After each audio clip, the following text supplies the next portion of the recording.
Welcome to Flower Mound, where what happens tonight determines who gets to talk trash tomorrow at the grocery store. The Mound Showdown, the Flower Mound Jaguars visit the Marcus Marauders on Friday Night Football. Good evening, ladies and gentlemen, and welcome to Flower Mound. Mike Leslie here with you once again, joined as always by TCU and Mansfield product Julius Lewis. Julius, rivalry games always have a little something extra special. 22nd edition of the Mound Showdown, Flower Mound and Flower Mound Marcus. These two teams know each other quite well. Yeah, a lot of bragging rights tonight. Whoever wins this game gets some bragging rights for a whole 365 days. Marcus leads the series all time, 12-9. This is a game, though, that just matters a little bit more. You talk with the head coaches, Brian Basil, Kevin Atkinson. They're going to try and tamp it down a little bit and try and keep their players under control and just level-headed and looking to play some football. But the players know. Yeah, the players know what's on the line tonight, and it's big for them. We've got real potential for a shootout between these two football teams. Both quarterbacks, all three really quarterbacks, because Marcus will run two of them out there in Jackson Warren and Cole Welliver. Nick Evers from Flower Mound, all three of them are very, very talented. Wide receiving cores are really good. We could see some points tonight. Yeah, these guys have very good receiving cores, and I expect a lot of points tonight.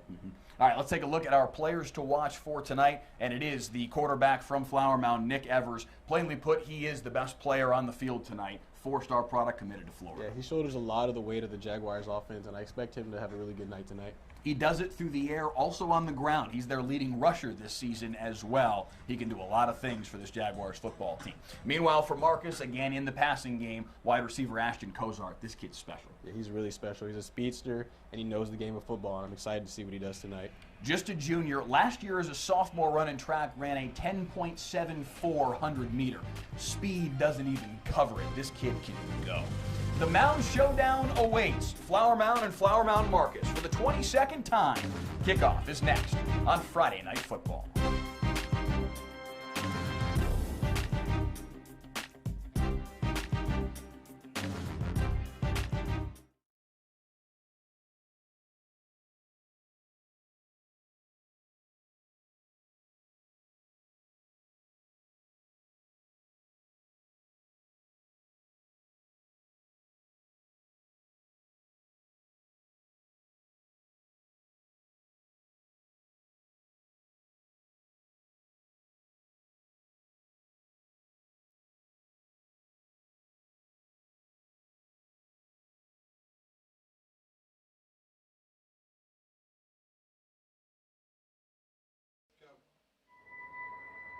How in the world? On 4th and less than a yard. The 5, touchdown. What a catch. Nice cut upfield. To Pater. What performance. Next up, the #1 team in the state in 4A, the Argyle Eagles, head to Melissa to face the high-powered Cardinals offense.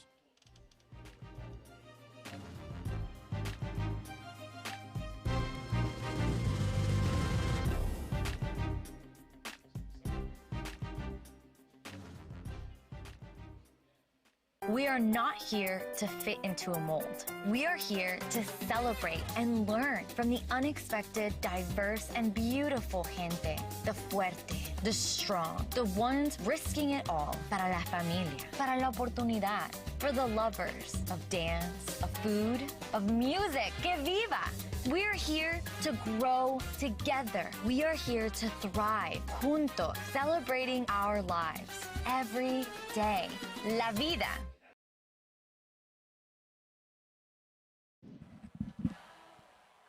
In front of a packed house at Marcus Marauder Stadium, the Mound Showdown on Friday Night Football, and it will be Flower Mound football first as we are underway in Flower Mound. A kick deep into the end zone, knelt on by Flower Mound, and out comes Nick Evers and this Jaguars offense. Mike Leslie and Julius Lewis here with you on the WFAA YouTube channel. We do appreciate you being with us tonight for what is a packed house here in Flower Mound. They sent out a tweet about 4 o'clock this afternoon that, Julius, they were sold out as sold out could be. White on one side, red on the other. This one should be fun. Yeah, it doesn't get any better than this. I mean, you can feel the energy right now. And it will be Nick Evers and this Flower Mound offense to have the football first. Evers, a 4-star product, a Florida commit. There's not a throw on the football field that this kid can't make. And they will start by going to the air, trying to set up the screen, dumping in front to Cade Edline, has some blockers in front, gets to the outside and across the 30-yard line. And a good start for this Flower Mound Jaguars offense. It's a good play right there to get him going in rhythm. They talked about going tempo, let's see how they do right here. They want to snap the football every 12 seconds. As soon as they are back at the line of scrimmage, here they go with snap number 2 of the football game. Evers is going to keep it himself and nowhere to go. Well defended by Jacob Geddes, the senior. And a good stop there for the Marcus defense. That was a great play right there. Played the running back and was able to make a play on the quarterback. So very quickly, a 3rd and 5 scenario here for the Jaguars offense. As you see their starters rolling across the screen, the Flower Mound defense as well. Geddes and Barber, the defensive ends, the leaders of that defensive line, and they're going to be pinning their ears back, coming after Nick Evers here on 3rd and 5. Motion man is Edline out of the formation. He'll have 3 wide receivers to his right. Quarterback draw right up the gut, first down and then some. Nick Evers banged down at the 43-yard line. First down, Jaguars. Those are the type of plays that they need him to make tonight right there. I mean, he's a leader on this football team. If they want to have success tonight, he's got to make those plays all night. 214 rushing yards and 3 scores on the ground to go with 933 and 7 through the air. Finding the end zone for Nick Evers. A fantastic start for the Florida commit and a good start to this football game as well as he hits Jason Welch on the outside, and it'll be 2nd and short. This opening drive has been really efficient for the Jaguars so far. It's like their script is working well. Again, every 12 seconds, they are trying to keep the tempo as high as possible. As a defender, how hard is that? I mean, for one, conditioning, and then it just keeps you on your toes. And then as long as the offense keeps rolling, you're going to be on your heels the whole time. So you got to find a stop somewhere in between, like they did that last or earlier in this drive. So you just got to find a stop somewhere in the middle to slow them down.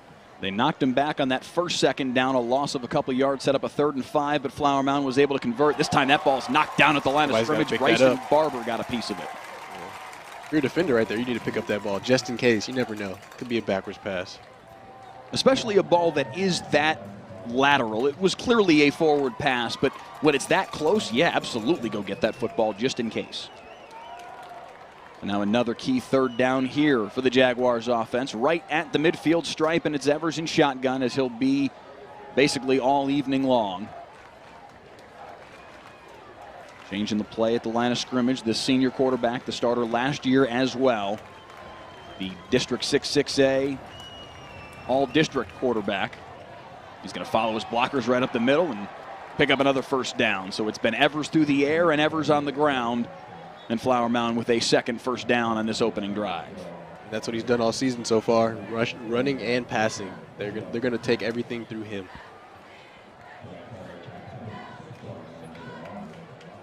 Fresh 1st down at the 46 in Flower Mound Marcus territory. Now a flag pre-snap. Kevin Atkinson was looking for a flag, and he got one.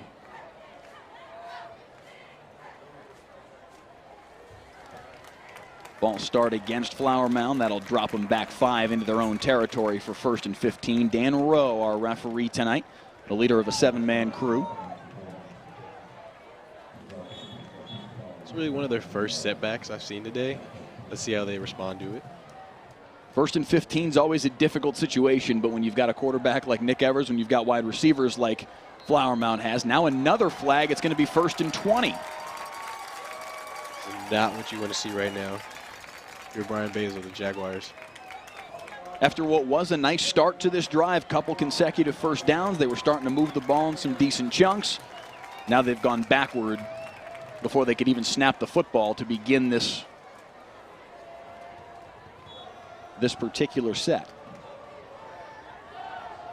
If you're Marcus, you don't want to take a breather either. You still want to attack. You still want to put the pressure on the offense right now, especially now that they're 10 yards back. This Marcus defense led by Emmerich DePona, their middle linebacker. They expected this kid to be good this year. He's been even beyond what this Marcus coaching staff expected from him. Truly the leader of this defensive unit. Evers strikes over the middle, very close to 1st down yardage, and it will be enough as Boston Lingenfelter carries a couple of Marcus Marauder tacklers across the 35-yard line. 1st down, Flower Mound. Great play right there by Boston, finding the space in the zone right there. And very quickly back to the line of scrimmage again comes Nick Evers and the Jaguars offense. Deep ball left side, miscommunication between Evers and Welch, and it's incomplete. It looks like he wanted Welch to settle down right there. The DB was over the top, and he had great coverage. I think that's cornerback number 7, Mason Whitesell.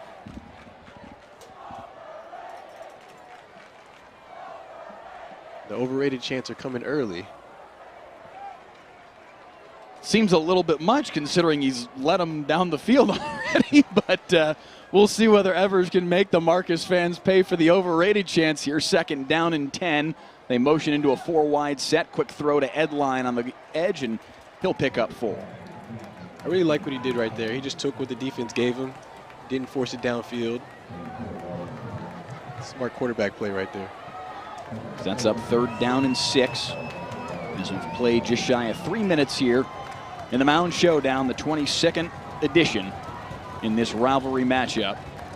Flower Mound in the whites, Flower Mound Marcus in the reds.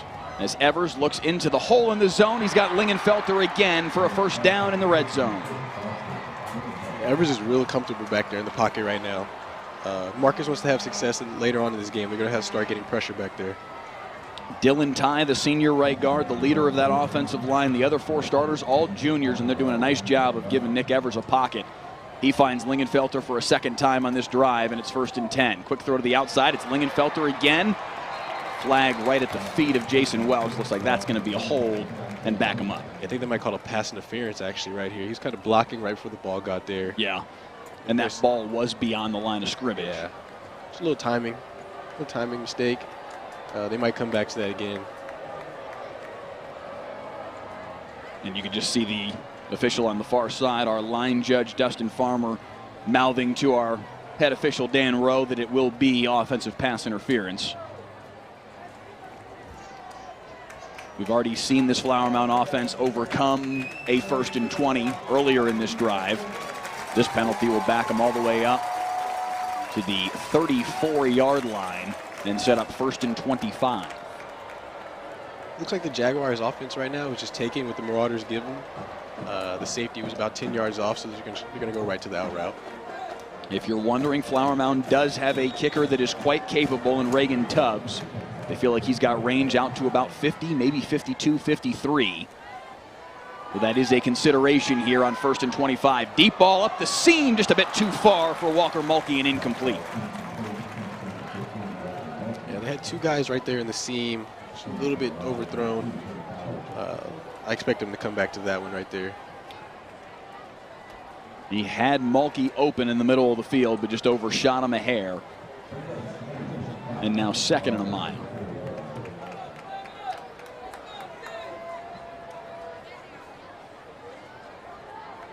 We mentioned it was sold out today here at Flower Mound Marcus, and that includes a rather famous Marcus alum in Marcus Smart of the Boston Celtics. He's in the house just a couple doors down from us here in the press box. Big hit, and that's going to draw a flag, and that may give a free 1st down here to Flower Mound when they were in a difficult spot.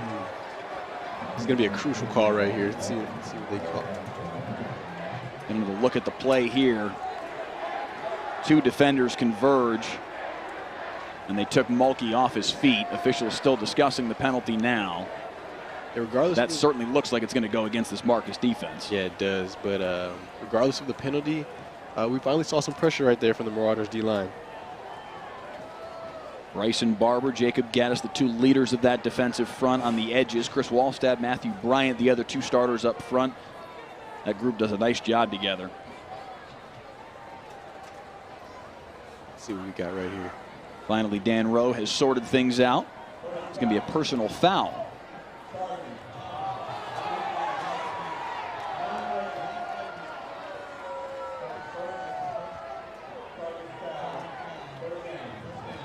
So it's targeting against the Marcus defense. And a free 1st down. That's a key spot right there where it was going to be 3rd and 25 absent the penalty. Instead, a fresh 1st down. Yeah, that's tough right there for the Marauders defense. They finally got something positive going for them, and they just let them off the hook right there. See if the Jaguars can capitalize right here. First and 10 back at the 19-yard line for Nick Evers and company. 3 wides to the right. He's going to go quarterback draw once again. Slips down, lost the football. Lost the football, but the official on the far side very quickly coming in and saying he was down before that ball came out. And it'll be second down and about 9, maybe a gain of half a yard. He just lost his footing right there. He definitely was down before the ball came out. And he still came out with it, surprisingly. Yes, he did. So down or not, it remains Jaguar football. And they'll say no gain on the play, so second and 10. 4 minutes gone by here in the first quarter in the 22nd edition of the Mound Showdown. This year, Marcus High School playing host. They have a 12-9 all-time edge in this series, and they've won back-to-back, looking for 3 straight tonight. Evers stepping up in the pocket, breaks 1 tackle, now slings it near side for Edline, and he's got a lot of room. Edline inside the 5, first and goal. The Jaguars are getting whatever they want right there. Even though they got pressure, Evers was still able to get it out on the side. Evers making one-man miss. I believe it was Jacob Geddes who had his hands on him, but Evers able to break through it, and Edline was waiting wide open in the wing. Now first and goal at the 5-yard line, and again the hurry up from Evers. Edline with the handoff, nowhere to go. Jacob Geddes there to take him down from behind.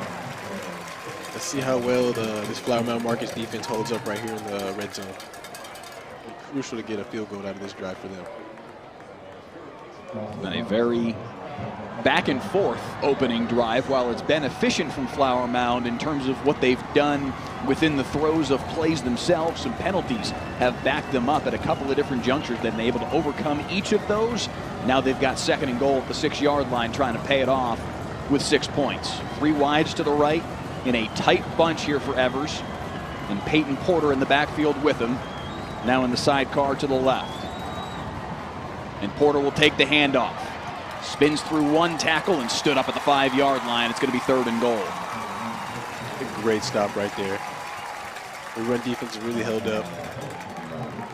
This Flower Mound sideline, you can see them starting to get fired up here. They thought the ball came out there. You see coming out of the pile actually with the football was Chance Sauter. The play had already long since been blown dead, but the Marauder sideline was all freaking out thinking it was red football. Instead, third and goal, but again, the anticipation ramping up here for third and goal on this near home side. Let's see if they go with the run. I feel like they should go with the pass right here because the last 2 tries were unsuccessful. Let's see what happens. Evers on play action, flips it into the end zone, too tall, incomplete. It's going to be fourth and goal. Caden Jensen was the intended target.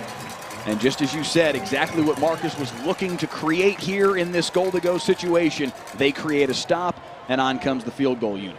Yeah, went with a little misdirection right there, trying to get the tight end pop pass going. I don't know who was on the coverage, but he did an excellent job staying with his man. So out comes the shorter kicker for Flower Mound, Reagan Tubbs, wearing the number 1. Low snap. They're able to get it placed and punch through, and Reagan Tubbs gives Flower Mound the early lead, 3-0. I feel like this drive was a win. This drive was a win for Marcus. They let him off the hook earlier in the drive, but it turned out they only gave up 3 points.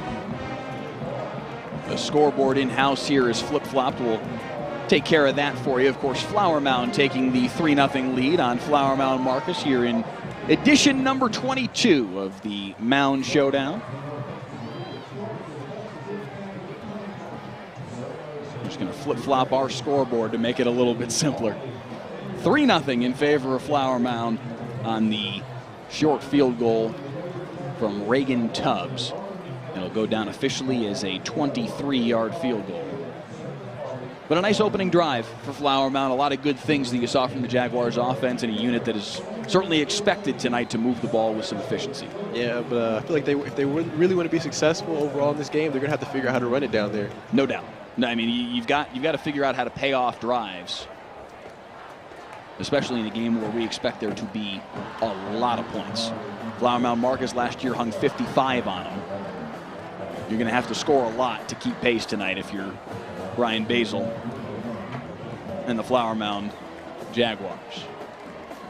Excited to see what this Marcus offense can do tonight.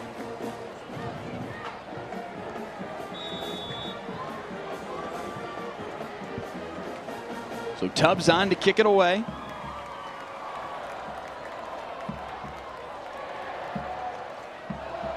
Deep to return for the Marauders, Ashton Cozart and Chance Sauter.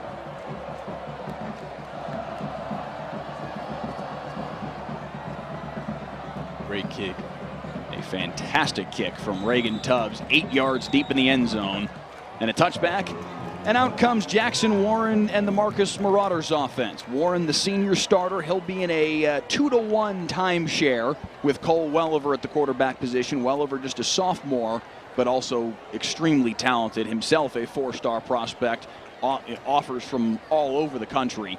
So Warren, the senior, the established leader, you see him there, number 16, but you will see number 10, Cole Welliver, quite a bit tonight.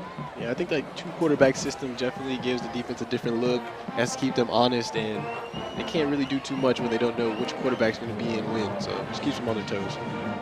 They will start in shotgun here, and Warren fires it near side, complete in the arms of Dallas Dudley, the second leading receiver in North Texas in 6A.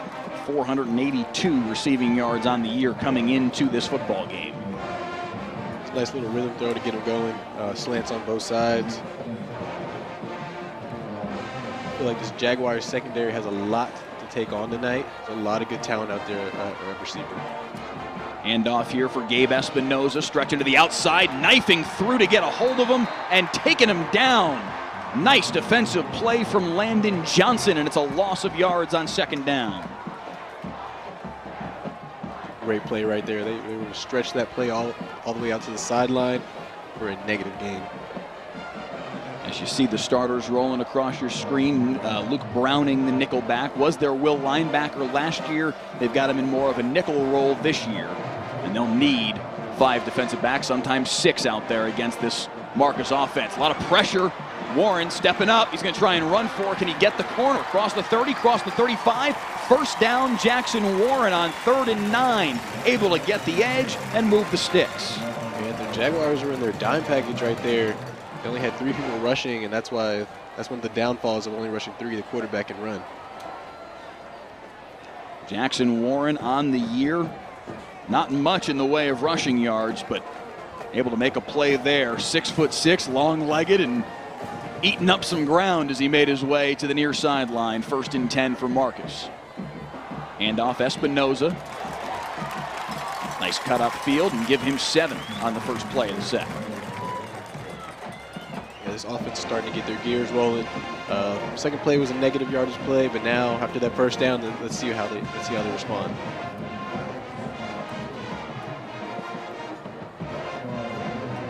An absolutely beautiful early fall night here in Flower Mound. Packed house. Lee flicker. Warren looking deep. Cozart too long. Yeah, it's kind of double covered back there. The Jaguars did a really good job staying true to their defense and not falling for the flea flicker. In a game like this, where there's so much emotion, you're amped up as could be, to not fall for that play in that moment. That takes a lot of discipline. It does, but these teams have been practicing for this. Like you said earlier, the head coaches have been telling them just to focus on what's their job. 3rd and 3. Warren flips it near side for Espinoza. He'll have just enough for the first down. Nearly lost the football, but then breaks a tackle, and into Flower Mound territory goes the senior running back, Gabe Espinoza. That was a good play right there. They cleared out this whole left side of the field for the running back. It was designed for him all the way. You see there, ball almost came loose as Flower Mound's Caleb Green tried to get his paw on it. But because of that, he didn't focus as much on the tackle. Espinoza able to slip through for a few more. Hand off to Espinoza once again. Flag right at the line of scrimmage at the snap. He's a tough runner. He's not the biggest guy, but he runs like he is. 5'9", 170.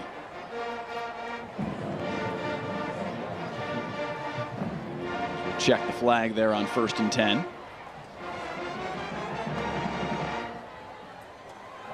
Offsides. Yeah, they were close a couple plays ago. I was wondering if they were going to start calling that. Jaguars give up a free 5 there. It'll be 1st and 5. In a game like this, you can't afford to give up 3 yards like that.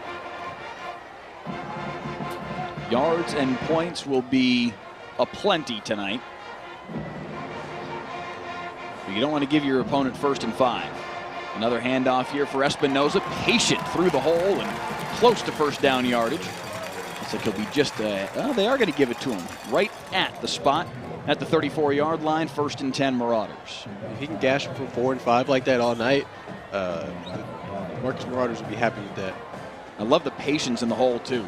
There he goes again. Just waiting for his blocks, finds the cutback hole, gets across the 25-yard line, down to the 23. Another first down run for Gabe Espinoza, and it's 1st and 10 at the 23-yard line. That's back-to-back times they run that play. Let's see how many times they keep running it.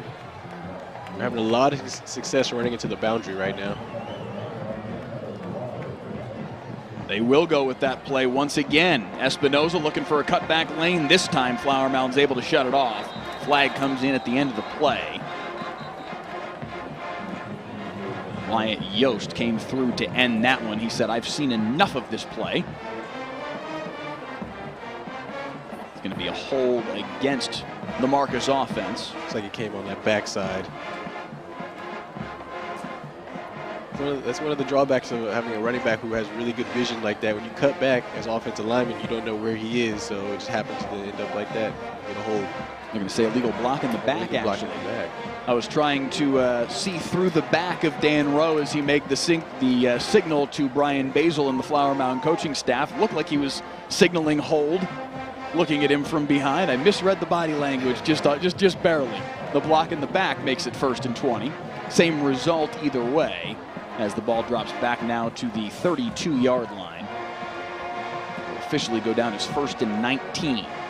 Warren at a shotgun. Quick sling to the far side. Incomplete, just beyond the grasp of Isaac Katab. Incomplete. They initially showed a blitz from the field. I think that's why they checked out to an out route up top. It's a little bit outside now. Katab, their 3rd option in the passing game.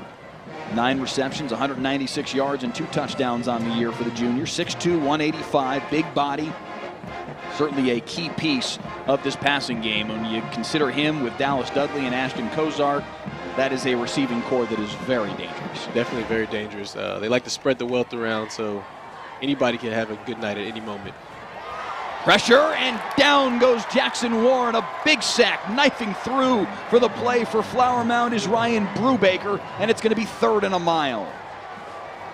I think that one's on him right there. He had a guy open in the flats. He just needs to get it to him quicker.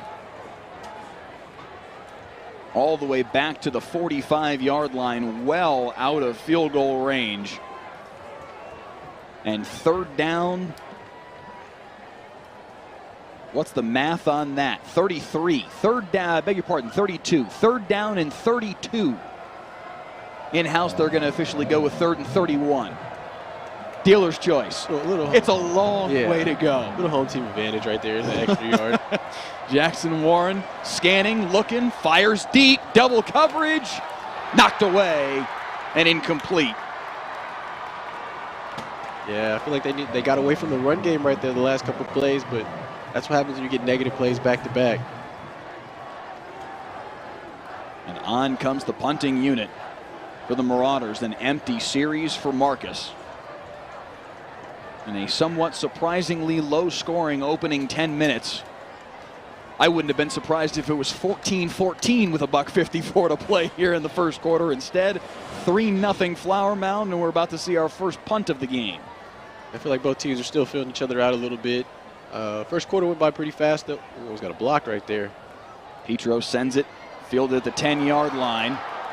It's Lingenfelter out to the 18, and there is a flag behind the play. It's not the situation you want to be in if you're the Jaguars right now. Like you're going to be in the shadow of your own end zone. Certainly would appear this is going to be a flag that goes against the return team. Our officials still sorting this out. Dan Rowe and his 7-man crew. And they are going to walk it back. Regardless of what the penalty is, it's going to be half the distance to the goal line, and it's going to be 1st and 10 at the 5. It will be an illegal block in the back against the Jaguars' return team. We saw a 99-yard touchdown last week from DeSoto, backed up in their own territory like this. We'll see if Flower Mound's got anything up their sleeve here from their own 5-yard line. Jonte Cook on the receiving end from Matt Allen on what will go down as and what will never be exceeded as the longest play in Friday Night Football history. 95, though, I'm sure Nick Evers would sign up for that right now if he could get it. Motion man across the formation is Jensen. I'm going to swing it near side. Mulkey gets a block. Walker Mulkey's got some space. Walker Mulkey's got some speed across the 40, across the 50, and finally taken down from behind. Chance Sauter saves the touchdown. We almost did see 95. Yeah, you almost called that one right there, but there's some great blocking right there on the edge. Well blocked on the outside, and Walker Mulkey showing off the speed, breaking away from the Marcus defense. Jake Ballard couldn't catch him. Finally, Chance Sauter did, and into Marcus territory goes Flower Mound. There's that tempo you were talking about earlier. They're still trying to establish the run game. It's not really working that well. For him right now, but I mean, you can't really go away from it. Still have to try to get it going. 2nd down and 9 as we hit the final minute of the opening quarter. Evers changing the play. Let's Cade Edline know in the backfield as he's got 13 on the play clock. Edline in motion. Evers staring into the teeth of pressure, throws behind his intended target. Lingenfelter incomplete. And right there, I think he should have thrown it to the back. Oh, we got some extra. We got a flag right there after the play. Looks like it might be on the Jaguars here.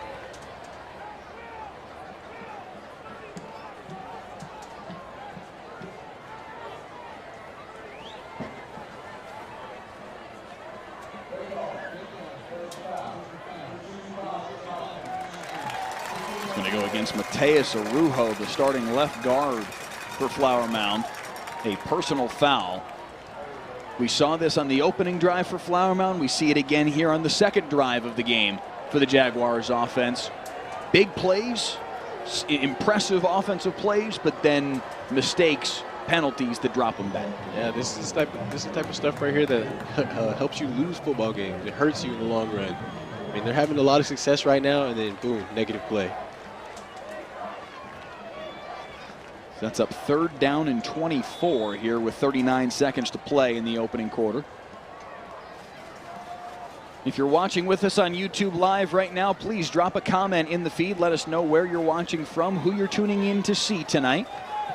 We'd love to see people tuning in from all over the country. As Evers waits, now he's going to try and run for it.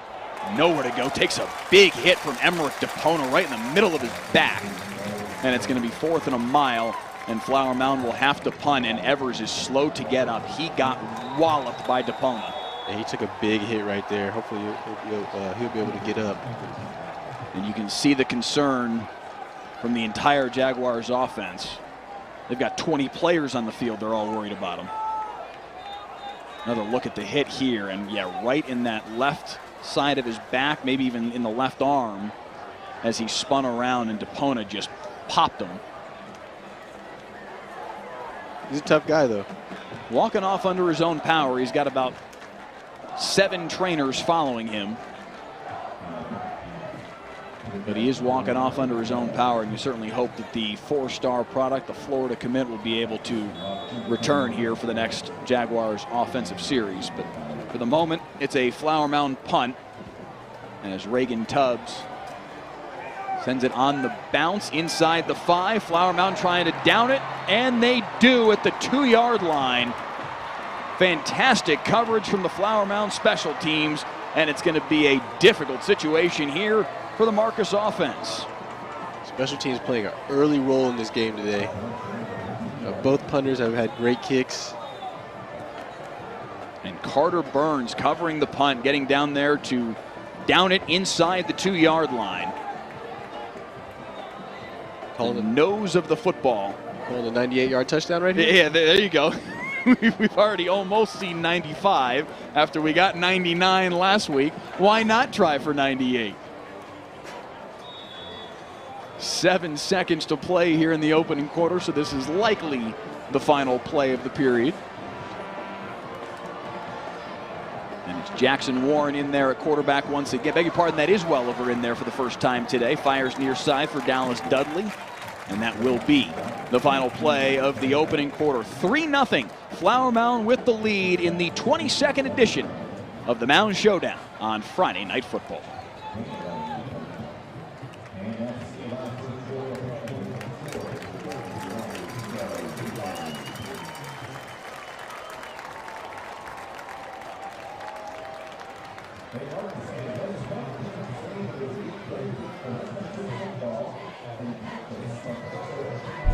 How in the world? And less than a yard. Touchdown. What a catch. Nice run upfield. To Pater.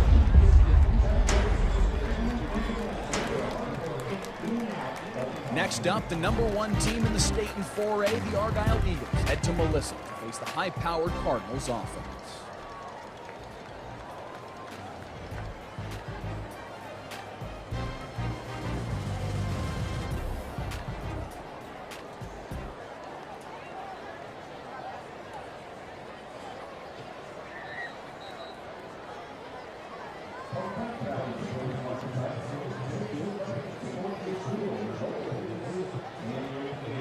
As we welcome you back here to Marcus Marauder Stadium, 10,324 the capacity here. I think there's about 14,000 packed into that 10,324 tonight. There is nowhere to move. Yeah, there's no elbow room in here tonight. White on one side, red on the other, jam-packed regardless as the handoff here on the first play of the second period goes for about 8. Stood up right there is Walker Wells, and it'll be second and short here for the Marauders. Yeah, it's a big drive right here for Marcus. The first drive was unsuccessful. They had to punt. I know they started back on their own 2-yard line, but if they can get a drive out of this, get some points, it'll set them up for success later on in this game.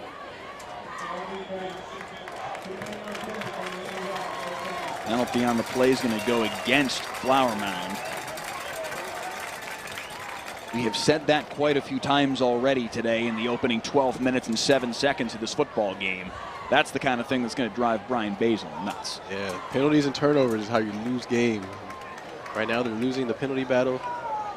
It's not looking too good for them on this drive so far. Gives a free first down to the Marauders. 1st and 10 at the 36-yard line. And it's Welliver. Patient, checks it down. Nowhere to go. Big hit from Rocco Cooper, and maybe a gain of 2. And the secondary's doing a great job right now, blocking up their receivers. The quarterback had to go to his check down. The linebacker closed quickly. As a defensive back, when you're playing against a team like this that has Dallas Dudley, Ashton Kozart, Isaac Atah, they got a lot of weapons on the outside. What's the mentality? How do you approach that as a defensive back group? No plays off. You just can't take any plays off. If you get caught on, it's next play mentality. 2nd down and 8 is the next play here for Marcus. Welliver off play action, looking deep up the seam into triple coverage, and it's picked off. Intercepted by Cade Harwell, and he's got some blockers in front of him. Harwell into Marcus territory. Inside the 30-yard line and finally taken down by Welliver, who threw the pick. Cade Harwell, a new starter this year, just a junior, and a big play in a rivalry game against Marcus. Yeah, that was his all the way. He read the quarterback's eyes. Quarterback got locked in on what was going on the outside, didn't even see the safety right there. Really nice play by him. Cade Harwell and Christian Clatterbaugh, the 2 safeties back there for Flower Mound. Brian Basil had some really nice things to say about that group and what they've done early on this season. And a big play there by Harwell to take the football back. You said penalties and turnovers. Flower Mound's got all of that. They've got the penalties on themselves. Now they've got a turnover to help flip this game upside down. And this is our answer as to whether Nick Evers is going to be able to come back in the football game, at least for the moment. Yale Erdman, the backup, on the field to start this series. That is a significant development here for the Flower Mound offense, as Erdman, the junior backup, on the field. Nick Evers not out there, at least to start this series. Yeah, what I noticed right there, the Marauders defense kind of getting going now. Like they see the quarterbacks out, so they start picking up the pressure a little bit. Again, Evers took the big hit from Emmerich DePona in the back. We'll keep an eye on whether or not he's able to return at any point tonight. Certainly the quick change scenario may have accelerated the difficulty, but look at this as Erdman is swarmed in the backfield and taken down for the sack, and it's going to be 3rd and long in a blink. Yeah, they're sending a lot of pressure right now. That's what you want to do when the backup quarterback's in right now. You want to test him. You want to see where he's at mentally. 3rd down and 13 now as we've played 2 minutes here in the second quarter. Erdman, a 6-foot, 182-pound junior with Cade Edline and the pistol behind him. Play action. Erdman taken down again, back-to-back sacks, and it's 4th and a mile. Looks like we might have a defensive battle instead of an offensive battle today. The defensive front for Marcus, a rude welcoming committee to the football game for Yale Erdman. And moments after the interception, the Jaguars have to punt. That's how you want to respond, though, after a turnover. Your offense kind of puts you in a bad position right there, and you have to hold up. I can't help but wonder just how much of an impact it did make, that it was a quick change situation, just a matter of, I don't know if it was 1 play or 2 plays after the injury to Nick Evers. Very little time to even assess whether or not he was okay. The fact that he didn't come back, I don't think necessarily means that he's done for the night. We'll see on the next offensive series for Flower Mound where that goes and if he can get back on the football field at some point this evening. Yeah, it looks like they're still over there by the tent. I mean, you can't really see what's going on because it's covered, but there is a lot of activity going on around there right now. They've got the blue medical tents, blue on one side, black on the near side. I don't think they want anything blue anywhere in the vicinity on the Marcus Marauders sideline. Blue is a bad color for anybody that is affiliated with Marcus. So after the punt, 1st and 10, ball at the 15-yard line.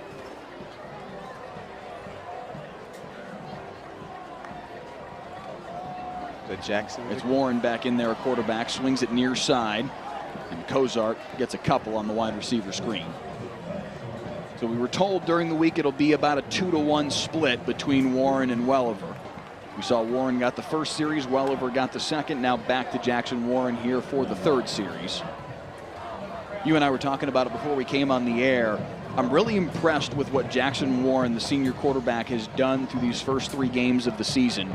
Has not thrown an interception, almost 1,000 passing yards, 8 touchdowns on the year as the handoff goes here up the middle for Espinoza, trying to fight his way for 2 or 3 yards. He's in a difficult spot. He's the senior. He's been waiting to be the starter, behind Garrett Nussmeier, who was here for years and is now at LSU. He's been waiting for this moment. And then in comes Cole Welliver, a transfer from Washington, who's this 4-star product, who's going to be this, the next big thing. That puts a lot of pressure on you as a senior when you've been waiting for this moment for so long. It'd be real easy to see that in your rearview mirror and have that moment get a little too big for you. Credit to Jackson Warren. He has stepped up, dealt with that, gone out there and played really good football and kind of made his stand. Hey, well, hang on a second, sophomore. I know you got a lot of talent, but this is still my football team. That's not easy to do. Really impressive what he's done early on this season. Definitely isn't easy at all, but you said one thing, one key thing, pressure. Pressure busts pipes or makes diamonds. That's right. So far for Jackson Warren, lots of diamonds in the early going of this season. And he's trying to make another one here on 3rd down and a dozen. Pressure in his face. Has to fire far side for Ashton Cozart and nowhere to go. It has been all defense. We did not expect that in the slightest in this football game. But Flower Mound's defense answers the bell. Landon Johnson with the play there. And another punt as Marcus will have to send it away.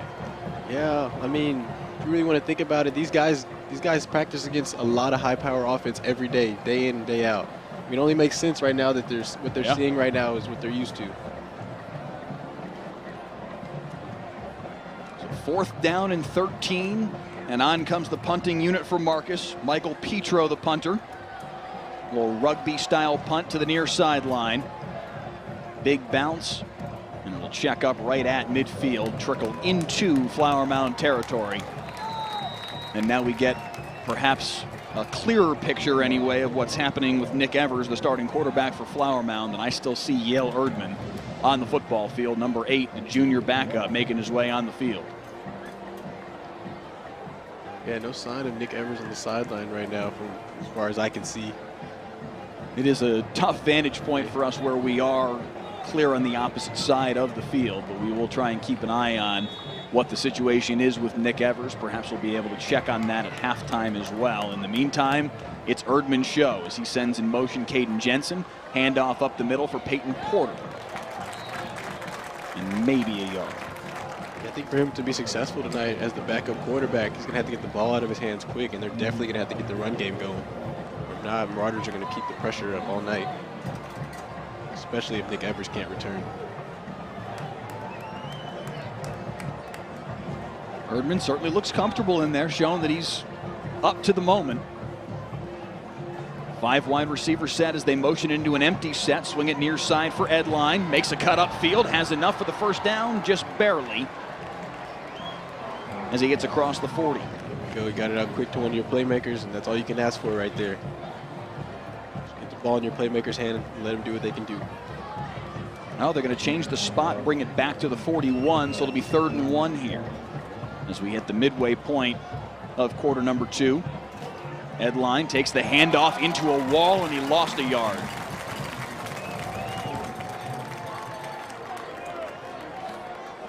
Definitely a defensive battle right now. Colton Bedgood in on the tackle. Looks like they're going to punt again. Flower Mound to punt the football away. Oh, Marcus, I'd be in my punt safe look right now. This certainly would appear to be 4-down territory. I'm a little surprised they didn't go for it, except for the fact that they are in a situation where it's hard if you're Brian Basil to know exactly what does my offense have right now. Yeah, so I think they might punt here. Oh, they are going to fake it. Up to the up back, Peyton Porter, and he's got the first down. Second guess myself. They definitely faked it. Peyton Porter, they snap it to the up back, and he picks it up just barely. 1st and 10, Flower Mound. It's a gutsy play call right there, but I mean, that's you did call it too. You hemmed and hawed a little bit, but you spotted it right off the jump to be in that punt safe, and sure enough, Flower Mound goes for it and gets it. A big spot there here midway through the second quarter in a 3-0 football game. That could be a difference-making play. Yeah, definitely. I mean, it's been a battle of field position so far, and they would have gave up a lot right there if they didn't get that first down, but they converted it. Gutsy play call. So now under 5 minutes to play here in the second quarter, and a timeout called by Flower Mound as they had motioned into an empty set once again, and something about the look did not sit well with Brian Basil, and he wants to talk things over. Scott Grantham, his offensive coordinator, coming out to greet the offense. Those empty sets might be good for him. Usually in empty, offenses get the ball out of the quarterback's hand quick. Doesn't give defense time to put a lot of pressure on the offense. Take a look at our comments here on the YouTube stream. A comment from April Obrist says she's watching from Columbus, Ohio. Says, thanks for broadcasting. She said, we don't always get this great coverage. I'm Coach Basil's sister. That's one of my favorite things about it. We've been doing this now for 4 years. This is our 4th season of high school broadcasts here on WFAA. We've done it on Thursday nights the first 2 years, Friday nights last year, and this year. And it's always cool to see the people that are tuning in from all over the country that are somehow related to a coach or a player or a cheerleader or a member of the band, whatever it is. People tuning in from all over to see a little football on a Friday night. It's always cool to see stuff like that. So, April, thanks for joining us. We really appreciate it. 1st and 10 out of the timeout for Flower Mound. And again, it's Edline motioning into an empty set. Erdman fires right side, met immediately by Zach Morris, his Boston Lingenfelter. Maybe a gain of 5 on the play. 2nd and 5. Your Coach Basil, that's a good sign right there. That is not an easy ball to complete. Yeah. Throwing a bubble route to the field, put it on a laser. Strong arm throw from Yale Erdman, and maybe he's starting to settle in. They're going to go with a similar play here, this time to Walker Mulkey He's close to first down yardage. It'll be 3rd and 1. That was a great tackle right there by quarterback 21, Zach Morris. That was a 2-on-1 out there, and he was able to make the play for a minimal gain. I was talking with Kevin Atkinson, the head coach from Flower Mound Marcus, and Tim Morrison, their offensive coordinator as well, about Zach Morris. And I know the name rung a bell for me. I imagine the name rings a bell for you. I said to myself, do these guys even know Saved by the Bell, the kids that are in high school at this point? I'm not sure they really do. As Edline takes the handoff, nice cut, up the middle, Cade Edline, first down. A solid run right there. That's their longest run of the game. Made 2 great cuts in the hole. Hopping his way upfield. And now it's Erdman quickly back to the line of scrimmage. Glad to see they're keeping up with the tempo, even though Nick Evers is out. Play action, slinging it near side, a little bit low for Lingenfelter. He's going to have to step into that throw just a little bit more. Just throwing to the field, throwing out routes and bubbles to the field are definitely the hardest throws to make. If you're a high school kid out there and you don't know Saved by the Bell, go binge it. Just trust me. It's an old school classic. Just go binge Saved by the Bell. Go log into your friend's Netflix or Hulu account and check it out. 2nd down and 10 here for Erdman. Another play action. Again slings it near side. Again for Lingenfelter. This time on target. And a pickup of 6. It'll be 3rd down and 4 right at the 10-yard stripe. Getting really, really close to that one right there. Defender, that's twice he saw that play. Next time they might not be so lucky right there. Jake Ballard was in the neighborhood for that one. But I've been impressed with Yale Erdman. That's talk about difficult spots for quarterbacks. We mentioned what Jackson Warren has done early on this year. This is even harder to come in cold. You're not expecting to play. You've got this superstar that starts in front of you, and all of a sudden, hey, number 8, your turn, and he throws a touchdown. Pop pass right up the middle to Caden Jensen, and Flower Mound with a 2-score lead late 2nd quarter in the Mound showdown. Yeah, they went empty right there, and Marcus still had a blitz on right there, and you go empty and you blitz, there's going to be somebody wide open. Great play call. Yale Erdman, touchdown pass to Caden Jensen in relief of the injured Nick Evers, and Flower Mound with a 9-0 lead, looking to make it 10-0 here with the extra point from Reagan Tubbs. And this is a dream start for Brian Basil and the Jaguars. The injury to Nick Evers notwithstanding, but to see that kind of response from Yale Erdman, lead his team down the football field, and it's 10-0 Flower Mound on the road in the Mound showdown. Yeah, what I noticed there between the first drive he was in and the second drive he was in, he got the ball out of his hands quick, made the plays more quarterback friendly, and just left it in the hands of his playmakers. You just saw it there again on the replay. Emmerich DePona, the middle linebacker from Marcus, was the one who came on the blitz, and you called it perfectly. That left this wide open void, and you saw it. You were pointing to me before the play was even half a second old. Yeah. If your point could have spoken, it would have said, that's a touchdown, because you could just see it developing right in front of us. The vacancy left by the blitz of DePona, and wide open was Caden Jensen in the end zone. Yeah, that's an adjustment they're going to have to make throughout this game, to be honest. As long as Jaguars go empty, the Marauders are going to have to do something different. What do you think that adjustment needs to be? If you were to kind of jump into the defensive coordinator's shoes here, what are some of the things that you can maybe tweak in that spot? Depends on how confident they are, if they want to play man or zone, but I would reach out and play zone on that right there. They still blitz, but they're going to have to mix up their looks. So with 2:58 to play here in the second quarter, it is 10-0 Flower Mound as Yale Erdman, the backup to Nick Evers, on the field and making some plays. Hits Caden Jensen for the short touchdown pass and the little pop pass over the middle. And the Jaguars with a 2-score lead. Tubbs to kick it away. Another fantastic kick. And a touchback will bring it out for Jackson Warren and the Marcus Marauders offense once again. 2:58 to play here in the quarter. Still 3 timeouts rather for Marcus to work with, 2 for Flower Mound. So all the time in the world for Jackson Warren and company to try and find some points here. I did not expect to see a goose egg on the scoreboard late in the second quarter from either one of these football teams.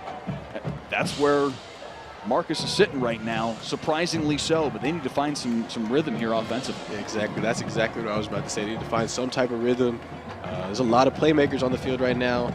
They just need to get the ball out to them. They need to take the Jaguars formula, really. Get the ball in their playmakers and let them get open in space. A lot of movement in the backfield with the play action, and that leads to a penalty before they could even really get this play rolling, and it's going to be a procedure penalty against Marcus, and it'll be 1st and 15. I think that penalty kind of saved him right there. That play looked like it wasn't going anywhere, to be honest.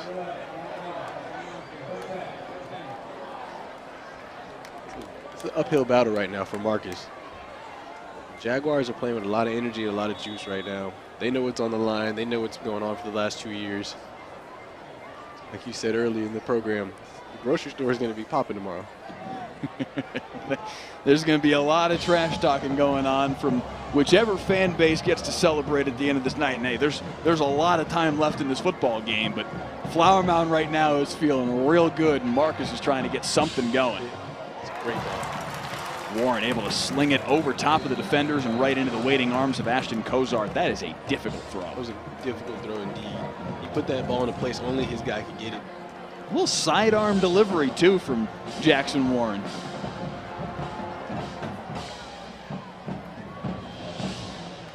Far side this time, 1st down. Dallas Dudley on the receiving end this time. Bringing it back to the beginning, getting the ball out quick, making plays for 4 or 5 yards every time. I mean, time's not on their side, but they can keep doing that. They do still have plenty of time, and with all 3 timeouts, they are moving the ball well to start this possession. Connor Vaughn on the receiving end for that one. Like you said earlier, Jackson Warren, he's a student of the game. He's taking what the defense gives him, and that's all you can ask for. Over 800 of you watching with us right now here on the WFAA YouTube channel. Friday night football, Flower Mound Marcus and Flower Mound. A 10-0 Jaguar lead. Delay here to the back up the middle. Little running room for Gabe Espinoza. Maybe a gain of 3. If you are watching with us on YouTube, please share the feed around to your friends and family in the Flower Mound communities, Marcus and Flower Mound, to the Texas high school football community at large, as this is a pretty good one that we've got going here in Flower Mound tonight. Cozart on the receiving end there. It'll be 3rd down and about 4. Got some family in Philadelphia watching this one right now, so I hope y'all are doing well. Some of your family? Yeah. Very nice. Yeah, okay. Yeah. Tawana Stafford says she's watching from Lake Kiowa, Texas. Cozart again on the receiving end. That's right at the sticks. They're going to mark him short. He's going to be 4th down and a full yard, it looks like, based on that spot. Call my timeout right here. Really go for it. Clock continues to tick. Under 70 seconds now. Kevin Atkinson calls his timeout. First called timeout of the half for Flower Mound Marcus. No need to rush this 4th down call. Bring the guys to the side, talk it over. Please do stay with us at halftime, as we will bring you the halftime show here at Marcus in its entirety. You'll see the Flower Mound High School Rosettes under the direction of Hannah Elmore. They're going to be doing a production routine to The Contender. The Flower Mound High School competition band under the director of Brenton Biscup will follow. And then the home team, the Marquette's drill team from Marcus, under the direction, I should say, of Alice Dack. And then the Marcus Marching Band, Jeff Jones, their director. They'll be doing a show entitled The Missing Piece. So all of that is coming your way here momentarily at halftime of the Mound Showdown. But first, out of this timeout, 4th down and 1 for a Marcus team that needs some points. They definitely need some points going into half. Field goal, touchdown, doesn't matter here, but going into halftime, give your guys some momentum, especially if they get the ball back. Quickly to the line, handoff up the middle, lots of room, and Espinoza's got it easily down to the 36-yard line, a fresh set of downs, and with 1:05 to play, quickly back to the line of scrimmage. A little extracurriculars behind the play. No flags, they sorted out. And now here comes Marcus back to the line. Making a page of the Jaguars, but going fast. And that's going to lead to a timeout here from Brian Basil, as his Jaguars defense wasn't fully set. need to lean on Espinoza a little bit more right here. Been the one bright side of what's going on for their offense.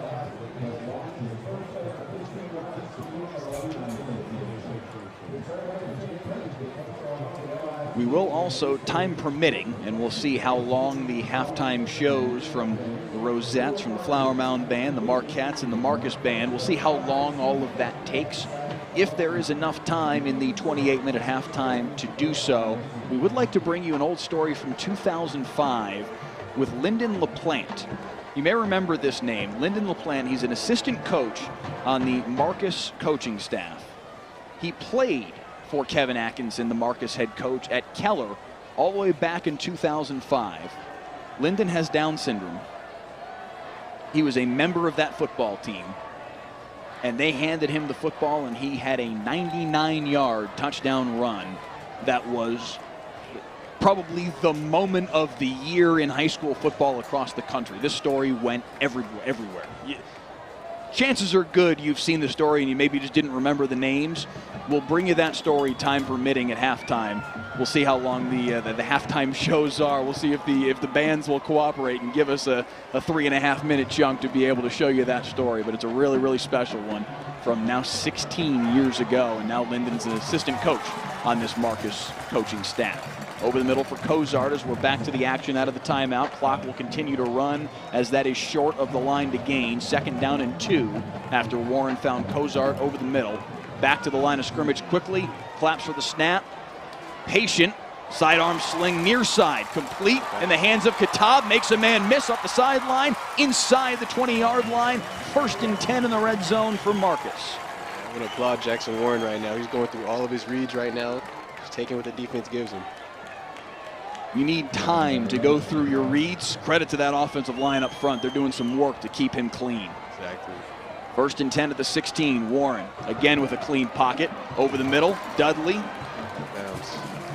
He didn't. Clock will run. 24 and moving. And now Kevin Atkinson will have to bang a timeout. His 2nd of the half. 1 remaining for Marcus. And 23 seconds. And they'll deal with 2nd down and 6. And I'll call it 2nd and 5 out of the timeout from right at the 11-yard line. So a good drive here. Yeah, definitely a good drive. Marcus is trying to get the ball in Dudley's hands. The play before that, 2 plays before that, excuse me, they ran a slant and go. The Jaguars are doing a great job right now on the over the top, just double teaming. Trying not to get the ball thrown over their heads. Driana Burrows in the comments on YouTube says she's a Marcus teacher watching from home, says protect the M.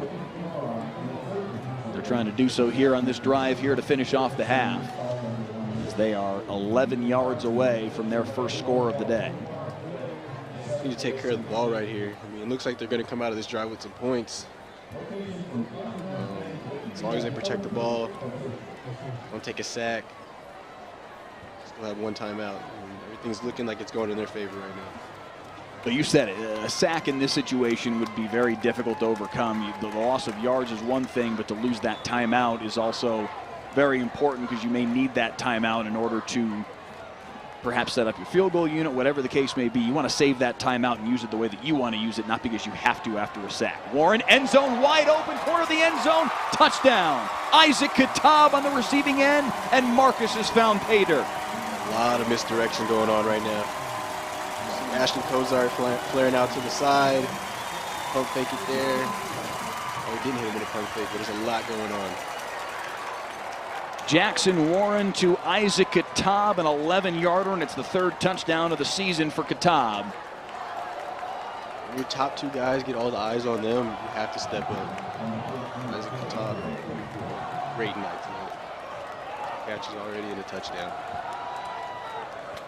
Now on for the PAT is John Wedgent. And he puts it through, and a jolt of life for the Marcus Marauders, held scoreless until that moment. Now 10-7 with 17 seconds to play here in the opening half, and it will be Marcus football to start the 2nd half. And finally giving something the fans to cheer about. See if they can come alive right now and to start the 2nd half.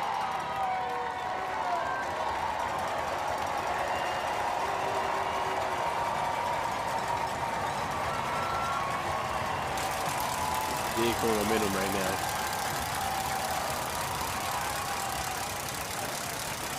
expect the Jaguars to take a knee right here, go right into halftime. A speech on the far side from the coaching staff. Still Flower Mound in very good shape. 10-7 lead here going into the half. They have looked sharp in this football game, but to your point, Marcus building a little bit of momentum here late in the half. Big drive down the field, and Warren to Katab with the 11-yard touchdown to cap it. And it's a 3-point game here with 17 seconds to play in the opening half.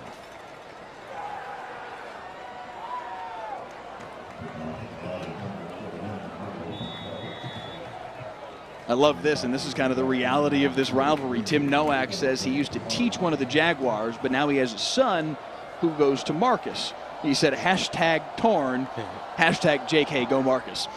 It does, though. It leaves people, I mean, these are two schools that aren't separated by very far. As the return there in the arms of Satterfield gets him out to the 20-yard line. To your point, probably a kneel down here, and we'll head into halftime. Definitely want to see how Nick Evers is doing. That's something we will certainly try to do here at halftime, is get an update on his status. No sign of him here, but it wouldn't make sense to have him come out and just kneel on the football. So they'll have Yale Erdman do that here. And again, credit to Erdman. He's been pretty good in relief of Nick Evers. Kneels on it there, and we'll head to halftime. 10-7 the score in favor of Flower Mound. Partner, we got a pretty good one on our hands. Great one right now, to be honest. Not what we thought was going to happen, but great football. Yale Erdman to Caden Jensen, the Flower Mound touchdown. Jackson Warren to Isaac Katab, the Marcus touchdown. And it's 10-7 at the break in the 22nd edition of the Mound Showdown. As we welcome you back to Marcus Marauder Stadium, 10-7 our score at halftime between the Flower Mound Jaguars and the Flower Mound Marcus Marauders. You see Flower Mound ready to come out of their blow-up tunnel any moment now, and it's Yale Erdman, the backup quarterback, to lead them out.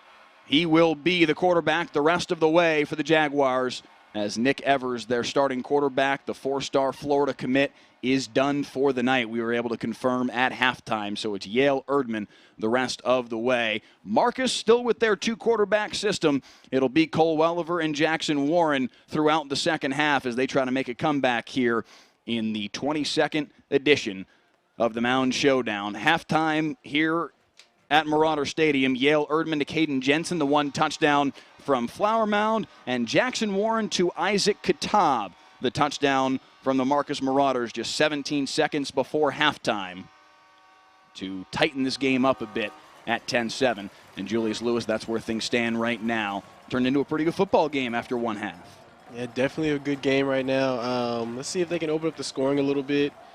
Defense showed out the first half. Let's see what the offense can do this half. We saw a lot of defense in the first 24 minutes of this football game, way more than, frankly, we expected to see. This is a series that has gone back and forth over the course of the last 2 decades. Again, the 22nd edition of this rivalry. As we go ahead and show you the all-time history between these two programs. These are two teams that have gotten to know each other very well over the course of the last 2 decades. There you see all 21 matchups so far. Again, this is number 22. Marcus with the all-time series lead, 12-9. You see the 5 straight wins there, 03-07 for Flower Mound. Outside of that stretch, Marcus has controlled this series. Flower Mound able to pick off a couple of wins, 10, 13, 17, and 18. Marcus has won every other game in the series, but it is Flower Mound who leads at halftime 10-7 as we get ready for the start of the third quarter. It will be Marcus football to start the second half, so they scored late there in the second quarter, Julius. Now they get an opportunity for the double here coming out to start the third. Yeah, I'm definitely interested to see what they do with the momentum they got right there going into half. And I'm also interested to see what they do with Cole Welliver. We haven't seen him since he threw that pick early in the game. Cole Welliver got just the 1 series in the first half. Jackson Warren got the rest. And as you mentioned, the interception finished off that Cole Welliver series. The interception by Cade Harwell. We'll see who starts things off here in quarter number 3. But first the kickoff from Reagan Tubbs. Deep to return. Ashton Cozart and Dallas Dudley, the 2-star wide receivers for the Marcus Marauders. You can see the hype on the far sideline from Flower Mound. We're talking about Marcus having the momentum. Flower Mound came up fired up here. Yeah, they definitely got all the energy right there on the sideline, but that's what you need to bring out coming out of half, and you just let up a touchdown, so hopefully their defense can carry that over. I talked with head coach Brian Basil at halftime, and he did confirm Nick Evers, their starting quarterback, is out for the rest of tonight's football game. But he said, hey, Yale Erdman's ready. Yeah, we saw him come out and throw the touchdown pass. He's ready to go. Yeah, he showed that he can handle the job. Hopefully he can keep his composure. Maybe they can open up the passing game a little bit more. I feel like we're in for a good half. It will be Jackson Warren to start the second half at quarterback for Marcus. Walker Wells to his right in shotgun. 4 wide receiver set. 5 DBs out there for Flower Mound. Quick pass to the far side, complete in the hands of Connor Vaughn. Makes a man miss. First down, Marcus, and a good start for the Marauders. The Jaguars are in their 4-2-5, so the best way to attack that defense is with out routes. I don't know if they were in zone or man right there, but if they were in zone, the corner's got to come off quick for that out route. That 5 DB set for Flower Mound is their base.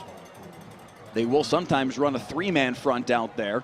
Sometimes drop into a dime package. We've seen them do that already a little bit tonight. Now play action over the middle, just behind Dallas Dudley, and incomplete. Yeah, Jackson Warren just tapped his helmet. He said, that's my fault right there. He knows he missed one. A lot of space right there so he could run after catch, but barely missed it. Cooper Davis in coverage. Little RPO action right there to clear out the backer underneath. Sets up second down and 10.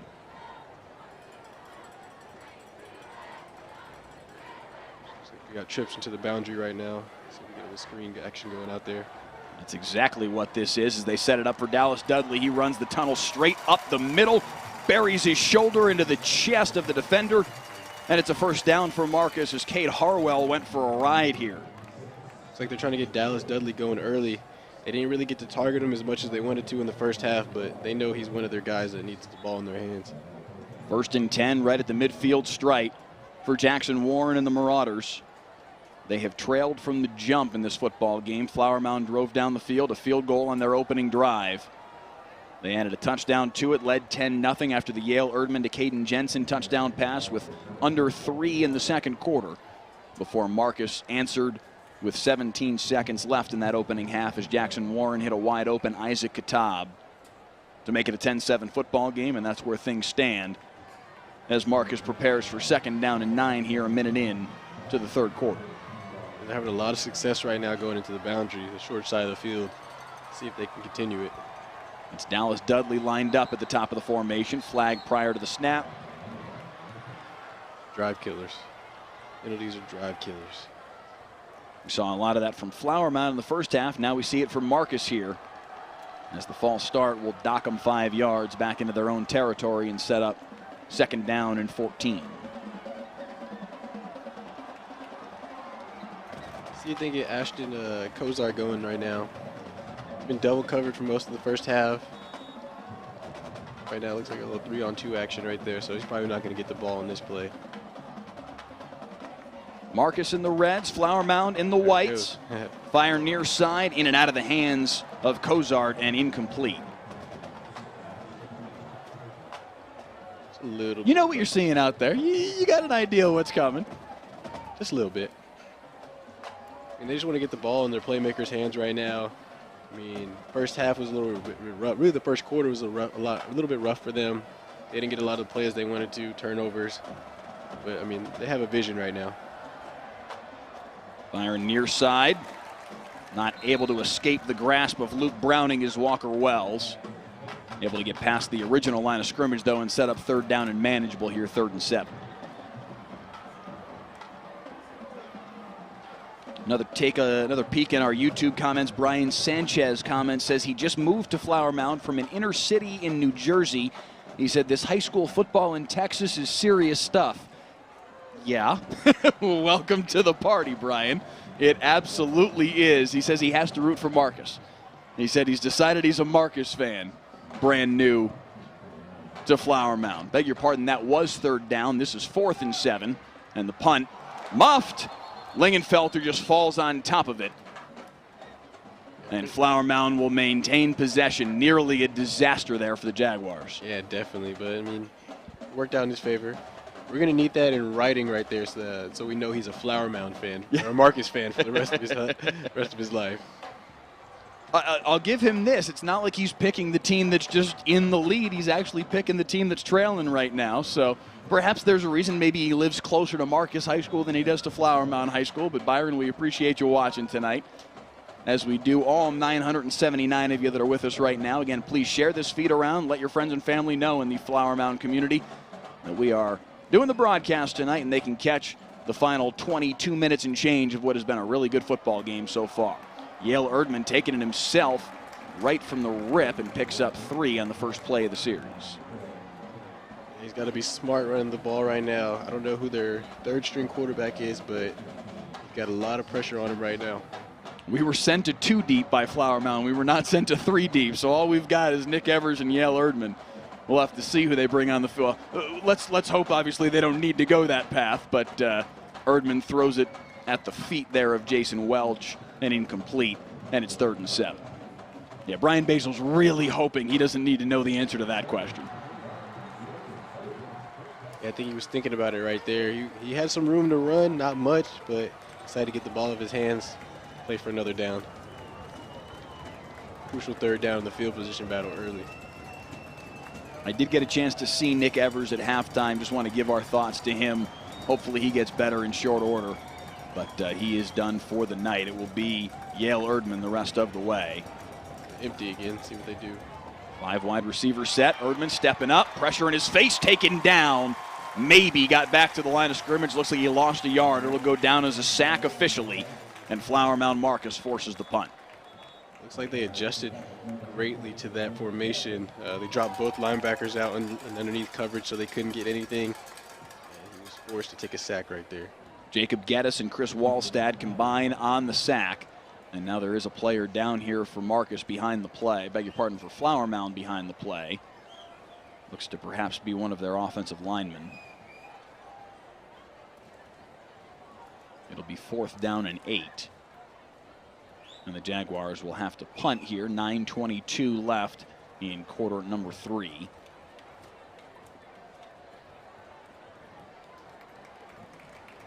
Like 61. It is indeed Stryker Eby, their starting right tackle. Younger brother of Stone Eby, who played defensive end for him last year, now at SMU. Off to a good start in his career. I saw just the other day he was named as their Scout Defense Player of the Week, so even just as a freshman starting to make an impact and help the football team. So a shout out to Stone Eby as his brother Stryker. Good to see him run off the field under his own power. I hope they had a good week of practice up there at SMU because it's going to be a tough one for them. You know? That is TCU alum Julius Lewis, ready for the iron skillet as ever. That is a bomb of a punt. From the 19-yard line all the way to the opposite 19-yard line, 62 yards. Reagan Tubbs flipping field position to a T, 19-19, as they give it back to Marcus. That's a serious leg right there. Coaches look for that in a punter. You don't really get that many punters who can do that at this level. And take a look at that on the far side. The student section, the fans in general. Both sides, and we're seeing it on both sides. We can't see it as well from the near side, at least with our cameras, but they have it going on the near side as well. The camera lights on everybody's phone lit up on both sides here at Marcus Marauder Stadium. As the handoff just barely gets off to Espinoza, but now he's got running room across the 25 and a pickup of 6 on the first play of the set. Not an empty seat in the house tonight here at Marcus Marauder Stadium. Again, 10,324 the capacity. This is a very different high school football season than what we saw a year ago. We have still seen cancellations. We have still seen COVID issues. The Dallas Cowboys have another player, Bradley Anai, who won't be able to play on Monday night because he's on the COVID-19 reserve list. So it's still an impact as the pass goes to Dudley for a first down. But this is a very different year than what we saw last year. The attendance caps are gone, the fans are back, and this does feel an awful lot more like normal We're not fully there. Still got some work to do, frankly, but we're getting closer, and that's good to see. First down run here in the hands of Espinoza. Picks up maybe a yard. Yeah, the Marauder wide receivers right now are really finding their spots right now in the zone, opening up the run game for them as well. Quick pass on the far side. That's Dudley again on the receiving end. Again, the second leading receiver in North Texas in 6A coming into this football game with 482 yards on the year. Making an impact tonight as well. Looks like they're making an emphasis on feeding him the ball in this second half. He only had one catch in the first half. It wasn't his fault, just the way the defense was keying in on him right now, but it looks like they're moving him all over the field right now. Coming into tonight, only Maddox Albritton from Keller Timber Creek had more receiving yards on the year, but that's a heck of a defensive play as they tried to go to Dudley again. And look at Caleb Green stomping his way out of the pile after a big play. He's fired up right there. A solid play right there. It had potential for the Marauders to be a very good play on third down, but number 9, Caleb Green, just wanted it more. And credit to Luke Browning as well. He was in on that play as well and helped eat up a blocker and clear some space for Caleb Green to finish him off. Sets up 4th down and 6, and Marcus has to punt it away. Lingenfelter deep to return the Michael Petro punt, signals for a fair catch and makes it at the 26-yard line. And midway through this third quarter, 10-7, Flower Mound with the lead. And back comes Yale Erdman and this Jaguars offense. Defenses are really stepping up this game. Very surprising. I know as an offensive player, it has to be really frustrating for them because they're used to just lighting up the scoreboard yard after yard. The defense really showed up today. So I know you played running back in high school for the first couple of years at Mansfield, flipped over to corner for your senior year and certainly played corner at a very high level at TCU all 4 years, started all 4 years for the Horned Frogs. As that ball's a little bit low from Erdman and incomplete. What style of game do you like better? You like the high-scoring game, or are you kind of settle in for one of these defensive struggles that we're seeing tonight? I like to settle in for one of these games, right? Like it's going on right now. I mean, it's a chess match. Once it gets to this point, it's really on the coaches. The players are doing their job, so the coaches have to figure out what adjustments they need to make to get their players in better positions. But that's why you love the game. Both sides pointing at each other here.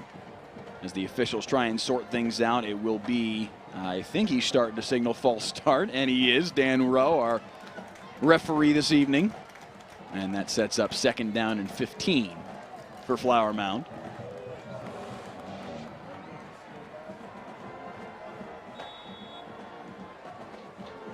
Really spreading out these wide receivers, trying to get the safety out the boxes right now. Let's see what they do right here. 4 wide receivers set for Erdman. He's got Jensen in there in the H-back to help in protection. Looks like Marcus has got, I think, 6 defensive backs out there right now. They only send 4. Screen, and Jensen has nowhere to go. Eaten up by the Marcus defensive front. Michael Barber makes the play.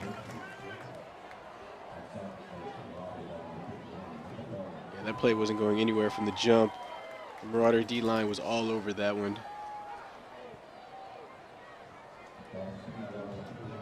Jaguars are going backwards right now. This is not what they want. 3rd down and 18 forthcoming.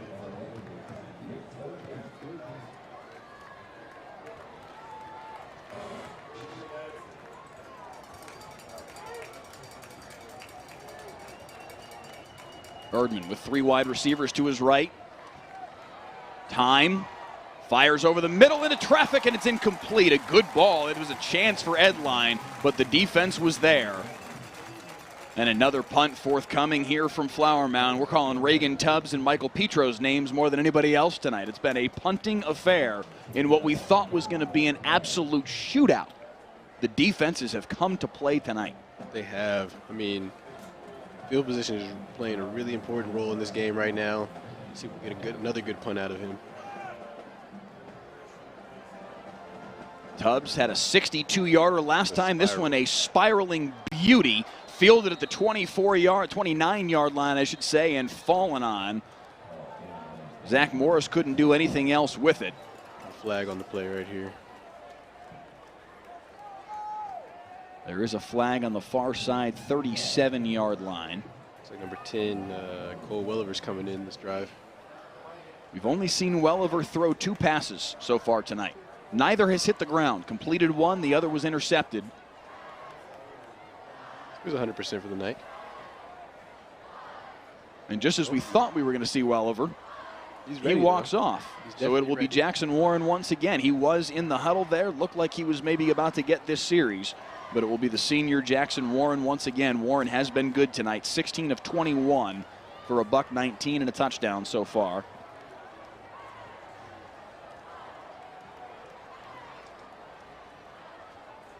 Still sorting things out here for the penalty. Backing up, locking the back. Indeed it is. It's not how you want to start a drive right now when it's been a really good battlefield position. We have seen our fair share of penalties tonight on both teams. It was kind of Flower Mound heavy in the first half. Second half, it seems like Marcus has had their fair share of penalties and sets up 1st and 10, but all the way back at their own 20-yard line. Quick pass far side. Dudley makes the catch, stiff arm, picks up a couple more. Gets out to the 28-yard line. Good fight from Dallas Dudley, the senior wide receiver.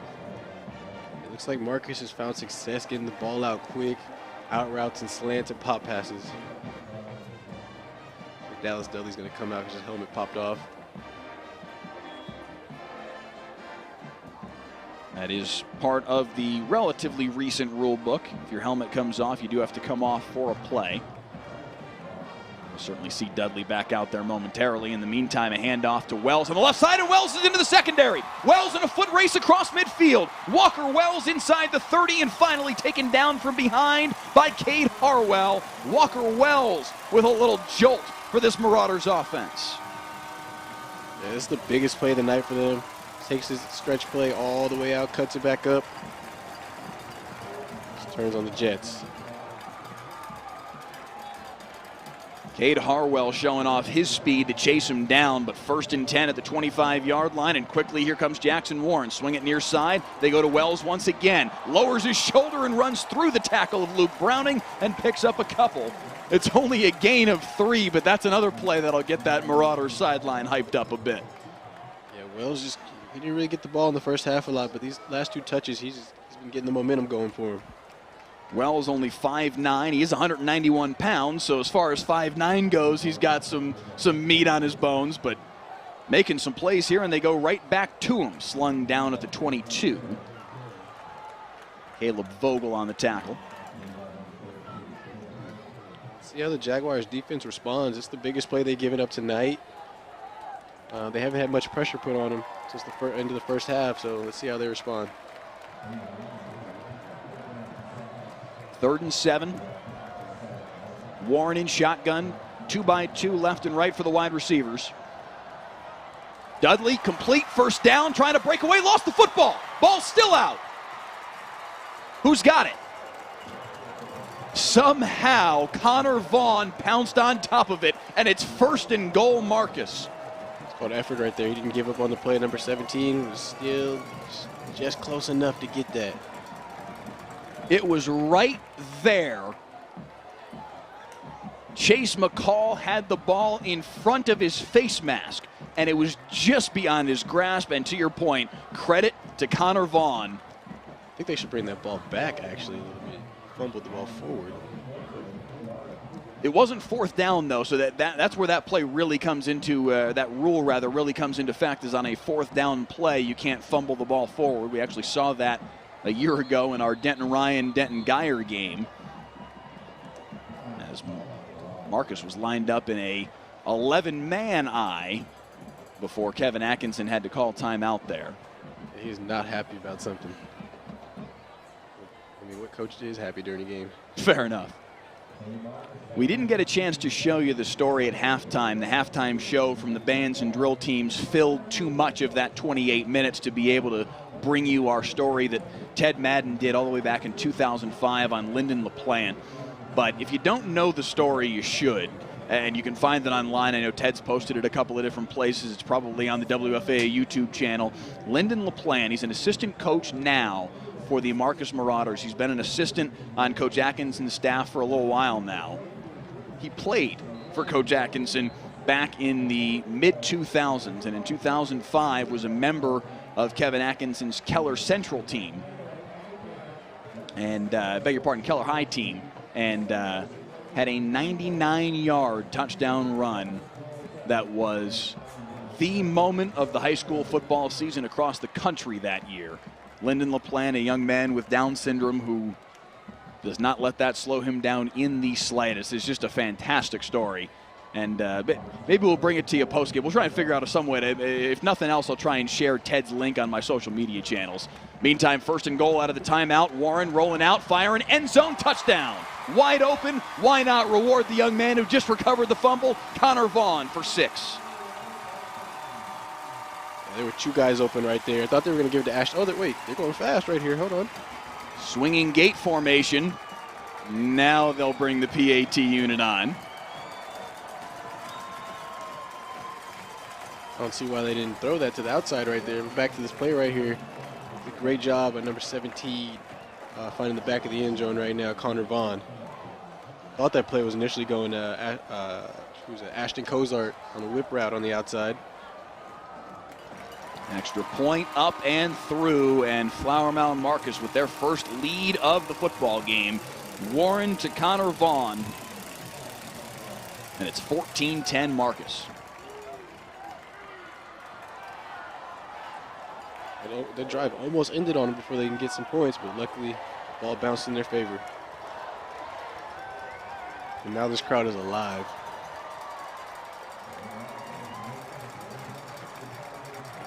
(14-10) Flower Mound Marcus with the lead. Back-to-back touchdown passes for Jackson Warren. He hit Isaac Katab with an 11-yarder late in the second quarter. Now, after these 2 teams exchanged punts a couple of times there in that third quarter, finally Marcus able to pay off a drive with a touchdown. Warren to Connor Vaughn, the 3-yard touchdown makes it 14-10 Marcus, and their first lead of the football game. I think we've got a good one for the last quarter and a quarter to third.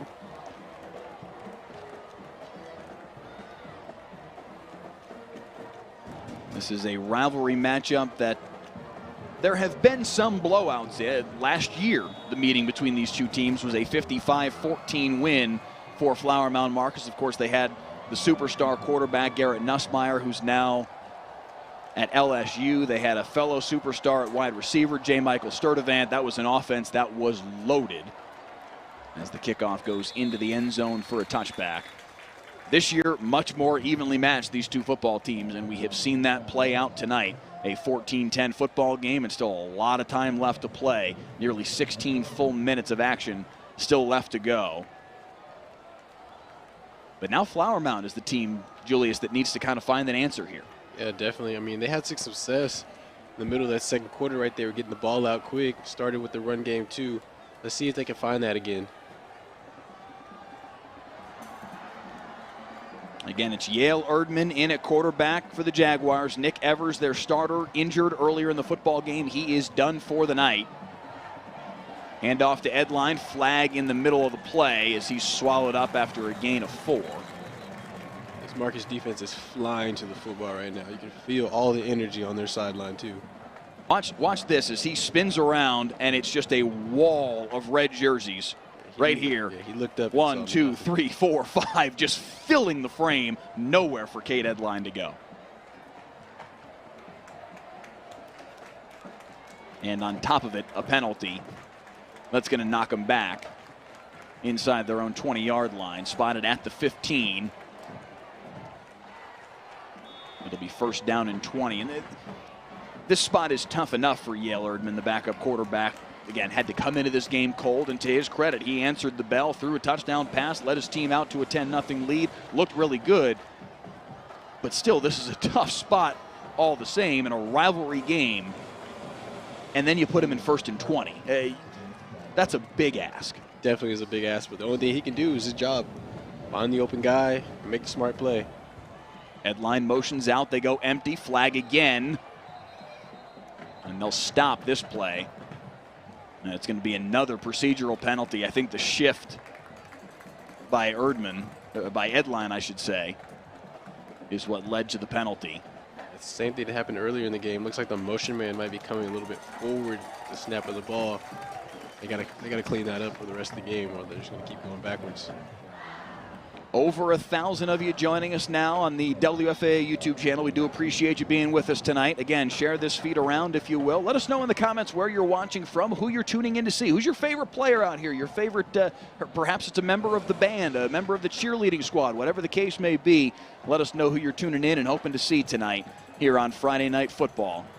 We do appreciate you being with us on the WFAA YouTube channel, also on Roku and Fire TV now. As Erdman firing deep, single coverage, has a man back there. It's Walker Mulkey, and it's knocked away. Had a chance. Let the ball drop. You gotta high point that one. Chance Sauter and Walker Mulkey one-on-one. And Sauter got his hand in there just enough to knock it away from the junior wide receiver. Actually got somebody in the Flower Mound Marcus band tonight, Jake Eberhardt on the snare drums. Somebody that texted you, a family member or something? I got a text. Shout out Jake. He's actually on the Jaguars band on the snare drums. Yeah. Very nice. Very nice. Second down and 25 here. Erdman, trouble. Still looking downfield, got to throw it away, and doesn't, and he pays for it. The sack all the way back at the 7-yard line. It's going to be 3rd down and 28. His receivers got to give him some help right there to scramble. Somebody's got to work back to the ball. Somebody's got to work to the sideline right there, give him a chance. And then at the same time, right there, throw the ball away. Yeah, exactly. Once you realize none of your receivers are there for you, just throw it away. A little bit extra right there, ref. Surprised he didn't throw the flag, but it's okay. You know Erdman got up thinking that probably, if nothing else. Clock continues to wind down to 2 minutes to play here, 3rd quarter, and 3rd and 28 for Erdman. And they're going to play patient here and hand it off. Edline picks up a couple. If you would have just ducked in a little bit and cut back outside, you probably would have had a little bit more room to run right there, but not much you could do on 4th and 28. Edline's 5-yard run effectively adds 5 yards more to the punt here. As we've hit 90 seconds to play, 3rd quarter in the 22nd edition of the Mound Showdown. Dallas Dudley and Jake Ballard deep to return. Another good punt from Reagan Tubbs. Dudley's going to take it. I beg your pardon, it was Zach Morris, and he called for the fair catch at his own 36-yard line. He looked like he was ready to take off. I don't know if he was trying to argue that maybe he didn't signal for the fair catch. Getting a little love from the coaching staff right now, trying to talk that one out, but he even fooled me. I thought he was about ready to take off with that one. But the fair catch puts it they'll put it at the 37 as Marcus comes back on offense. I thought he had a lot of room right there to take off and run if he didn't call that fair catch. It's going to be interesting to watch tomorrow in the film session. Instead, 1st and 10 at the 37.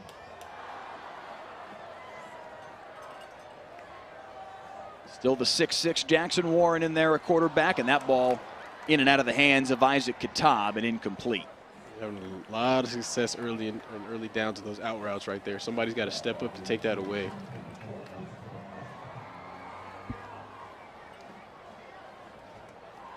Kitab already with a touchdown reception on the night.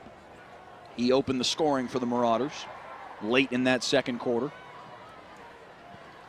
And Marcus has ridden the momentum of that touchdown drive here into the 3rd quarter. Delay handoff here up the middle for Espinoza. Nice play. Shoestring tackle from Tristan Maloof. That was a great play for him right there. Looks like he's down right now.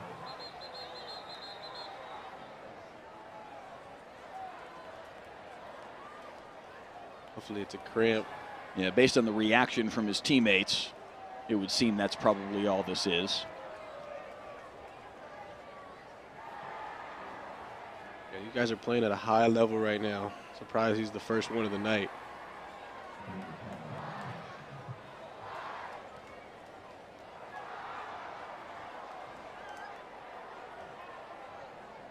Once those cramps start, though, it's hard to get them going. Start up in the foot, go to your calf. Next thing you know, it's over with. Full body cramp. And those are not fun.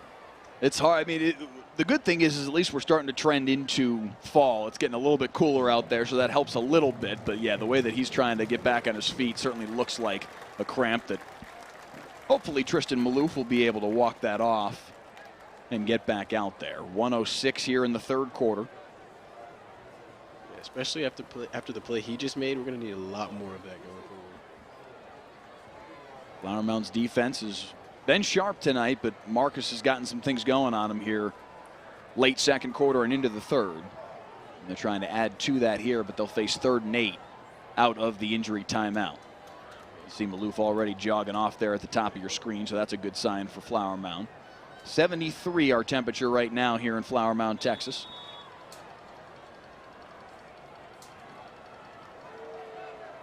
Early fall in North Texas. It does not get much nicer than that. It really doesn't. 70s, low 80s. Every once in a while we'll touch 90. That's fine. As they come on the blitz on 3rd and 8, fires over the middle, underneath and incomplete. Couldn't quite get it deep enough for Isaac Katab. And Flower Mound forces a punt. Yeah, it was there. The D-line did their job. They got pressure in the face of Jackson Warren. Just a little off balance throw, threw it off his back foot. It would have been a tough pass to complete, but he had a chance. A big stop right there for the Jaguars. So here comes Michael Petro once again.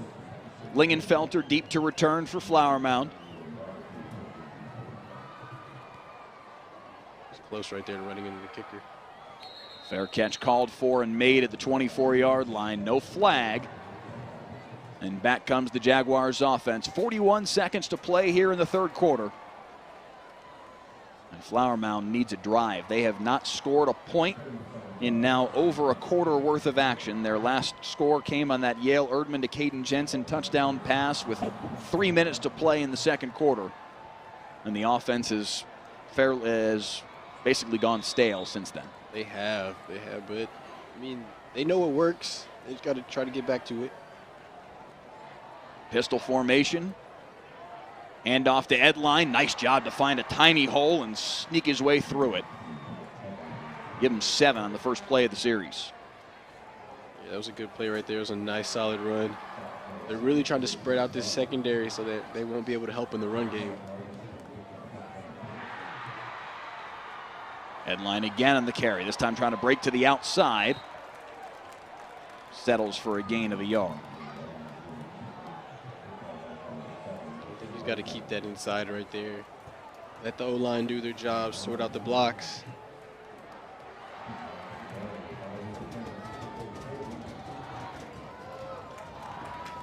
Third down and 2 on what may be the final play here of the third quarter. Erdman looking to the far side to offensive coordinator Scott Grantham. Now they're going to make a late switch here. Still 12 seconds on the play clock, so plenty of time as Peyton Porter comes running on for Edline. Quick change of the play. Play clock down to 3. Erdman miscommunication. Takes it himself. And he'll have enough for the first down. That was nearly a disaster for Flower Mound, and Erdman, the junior backup quarterback, makes it pay off. You see the back Porter went the different direction than what Erdman was expecting. He did a good job not panicking right there. That could have been a really bad play for them, but he was able to convert that third down. And it will be 1st and 10, Flower Mound, when we return. 4's in the air. 14-10, Marcus with the lead as we head to the 4th in the Mound Showdown.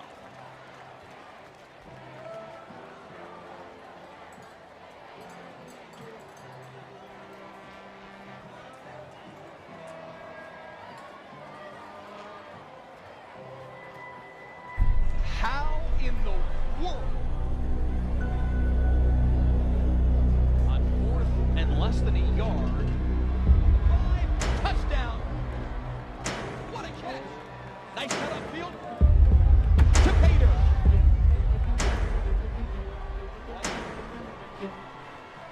Next up, the #1 team in the state in 4A, the Argyle Eagles, head to Melissa to face the high-powered Cardinals offense.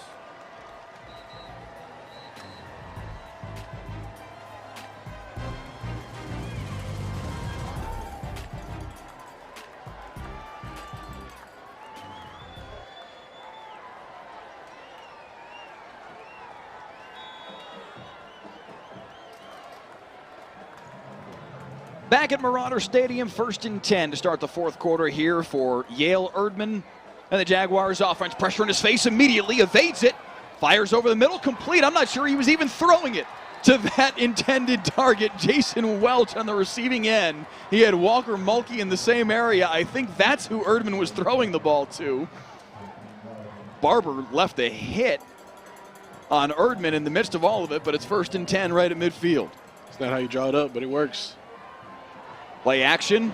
Erdman hit in the backfield. This time they will get him, and it's Barber that will finish it off. A lot of contact right there to the helmet. See if you got the face mask at all. No. Can't grab into the helmet like that, but that's a missed call right there by the refs. Jacob Geddes, it looked like he just kind of got his palm on the side of the helmet. It didn't look like he got face mask anyway, but either way, it will go down as a sack. No flag flies. It'll be 2nd and 15 after the loss of 5. And Marcus really picking up the pressure right now. It's a big drive for both offense and defense here. As Flower Mound's trying to find some points. Nice throw into the gap in the zone, and Walker Mulkey on the receiving end. That's the best throw we've seen from Yale Erdman all night. Throwing on the run like that is not that easy to do, and he put it right on the money. Fit it between 3 different Marcus defenders, put it on their leading receiver, Mulkey, the junior, and it's 1st and 10 at the 35-yard line for Flower Mound. And Marcus bringing pressure. Let's get the quarterback out of the pocket. Edline strung out nicely by this Marcus defense. Zach Morrison on the play. Jake Ballard there as well. Pursuit to the ball has been great this entire second half. Trying to keep everything inside and in front of them, really. And it'll go down officially as a loss of a yard.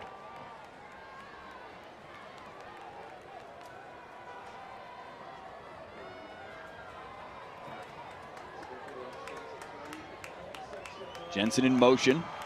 Play action to Edline. Erdman, pressure, Geddes has him from behind, and just barely in time did Erdman throw that football away. Receiver in the area was Caden Jensen, no grounding on the play. It'll be 3rd and 11. Marcus coaches definitely want a grounding right there, but the throw was affected by the tackle, so I don't think they're going to get it.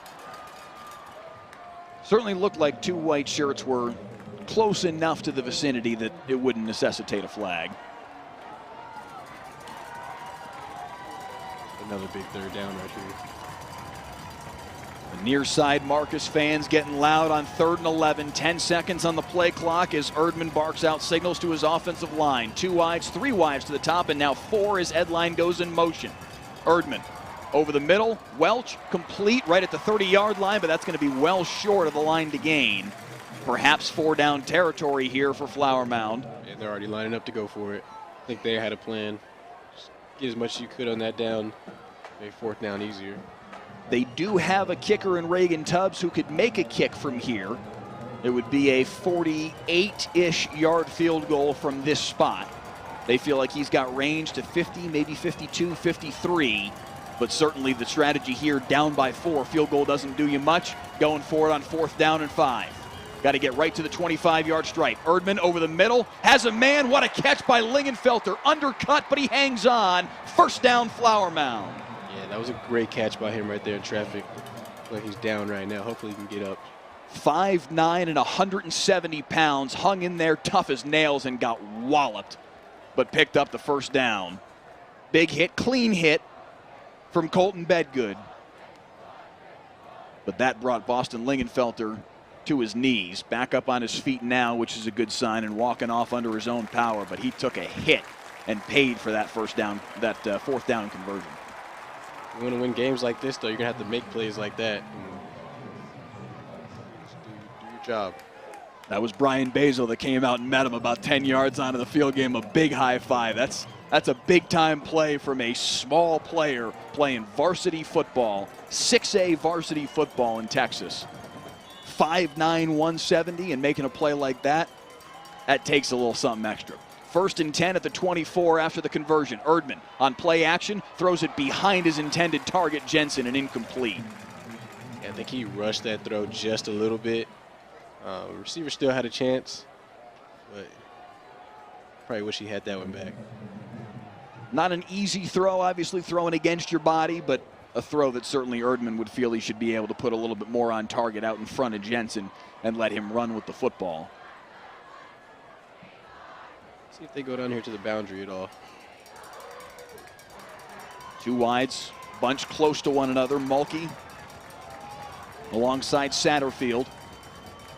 Edline gets the carry, bounces to the outside and right into the teeth of the Marcus defense, and maybe a gain of 2. 9 guys around that ball right now. They're flying to the ball. I think you made the point earlier, though, and I understand, right there in the hole is Chance Sauter, and credit to the safety from Marcus. He's in the right spot, his run fit, and he's right there. But I think you made the point earlier, Edline, you just get north and south in that spot and get as much as you can. 3rd down and 8, play action over the middle, tipped and incomplete, nearly intercepted by Marcus, and it's 4th and long. Yeah, the ball was just a little bit too high. I don't think you can go for it right here. I think you should take the points, let your defense do what they've been doing this entire half. Just battle it out. Again, Reagan Tubbs, as Brian Basil put it to me, he's just the latest great kicker that they've been fortunate enough to have at Flower Mound. They feel like he's got range out to 50. This one right at 40 from the left hash. Snap is good. The hold from Lingenfelter's down, and that kick has more than enough leg, but it's wide to the right, no good. Oh, man.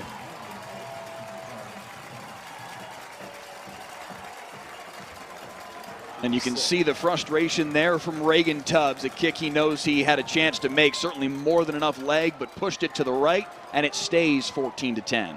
He's upset with himself right now, but he's got to get his composure back. I mean, still has time left in this game. But they might need him again, so he's got to recompose himself. I can't help but think of one of the opening scenes of Ted Lasso. And he's explaining to one of his players, be a goldfish. 10-second memory. 10-second memory. Happiest animal on the planet's a goldfish. 10-second memory. That's what he needs right now. There we How go. about that play from the Flower Mound defense as Cooper Davis cuts in front and makes the interception. Davis across the 20. Davis looking for pay dirt. That's behind. Inside the 10-yard line, Cooper Davis with a game-changing play for the Jaguar defense. Yeah, Jackson Warren was just a little bit late on that throw right there. He had what he wanted. He was just a little bit behind, gave the DB a little bit too much time to recover. Dallas Dudley, the intended target. Cooper Davis there in coverage, cuts in front. And it's 1st and goal, Flower Mound at the 6.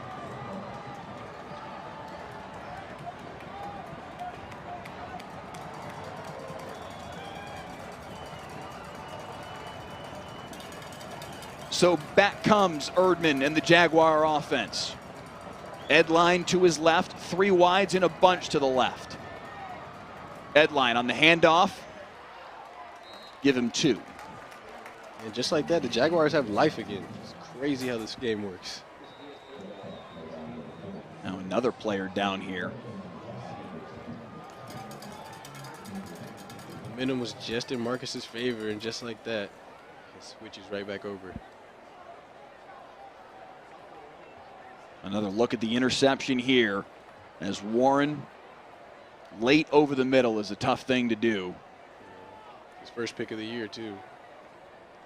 Cooper Davis making the play and setting up his offense in prime position.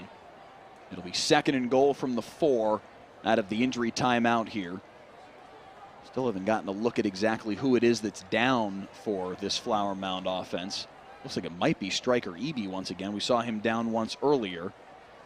And now once again being tended to by this Flower Mound training staff, Cody Yenske and Paul Dunham.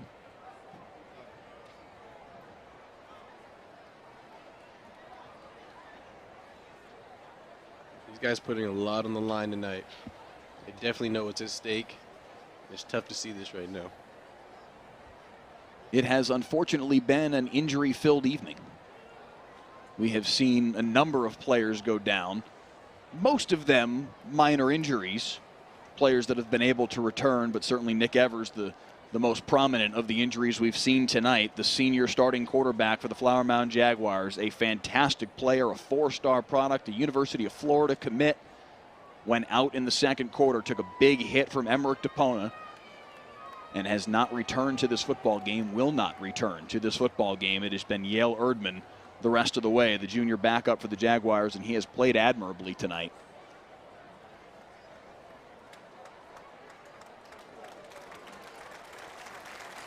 They've got striker Evie back up on his feet, but he is going to need some assistance as he heads to the sideline.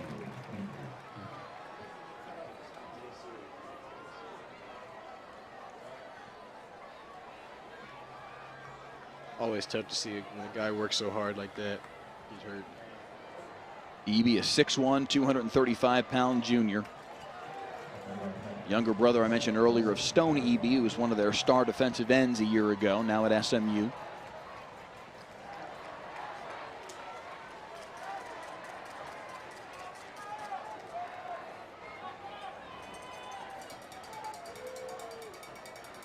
.805 to play, fourth quarter, 14-10 the score in favor of Marcus.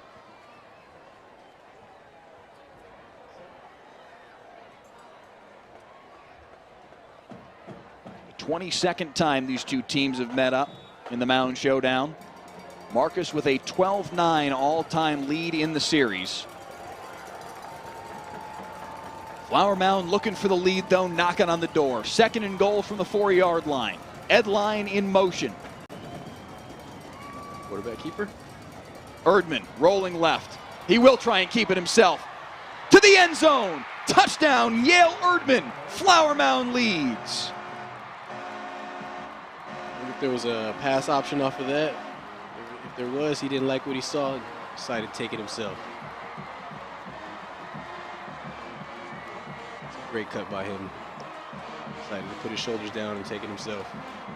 Yale Erdman wasn't supposed to see the field tonight. Not at all. Yale Erdman was supposed to hold a clipboard all night tonight. Thrust into action by the injury to Nick Evers, and this young man is balled out. Touchdown pass very shortly after coming on the field. Now a touchdown run to give his team the lead. 17-14, Flower Mound in front. 7:43 to play in this football game, and Yale Erdman is the story of this game. And just a minute and a half ago, Flower Mound Marcus had all the momentum coming off a missed field goal by the Jaguars, and just like that, they have the lead.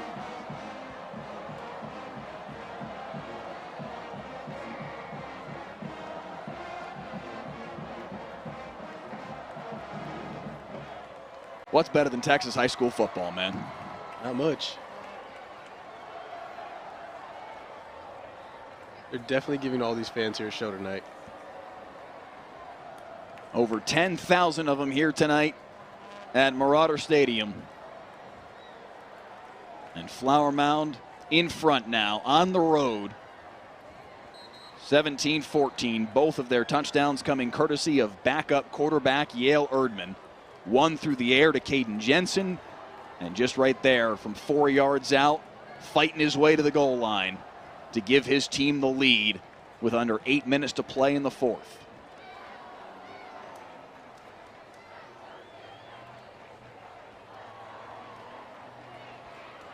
Interested to see which quarterback Flower Mound Marcus goes with on this drive.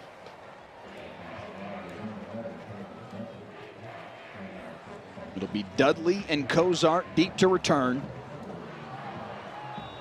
Reagan Tubbs hasn't given him a kick to return all night. I don't expect that to change here, but we'll see. Not a whisper of wind to speak of tonight.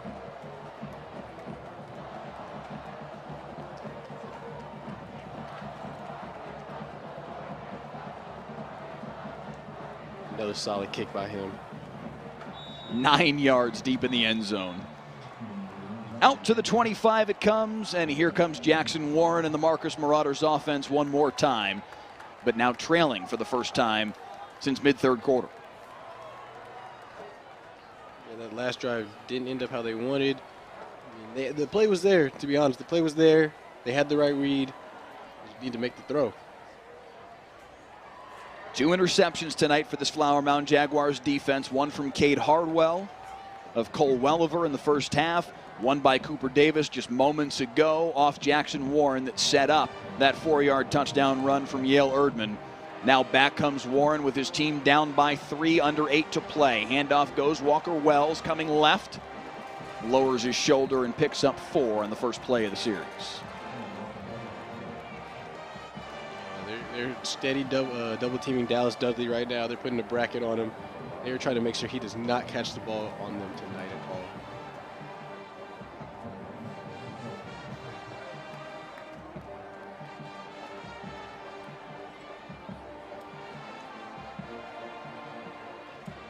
So we're in their dime package right now. Near side, ball's high, but Connor Vaughn skies to grab it, and he'll have a first down right at that 35-yard strike. Still having success with those 5-yard out routes. We've been there all night for him.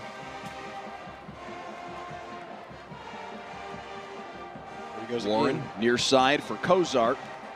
Beg your pardon, that was Dudley once again. This time incomplete.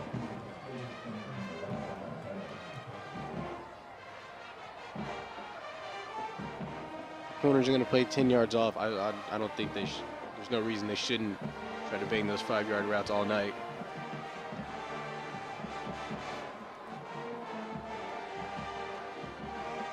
Warren over the middle, has a man complete, wide open, close to first down yardage as Kitab makes the catch.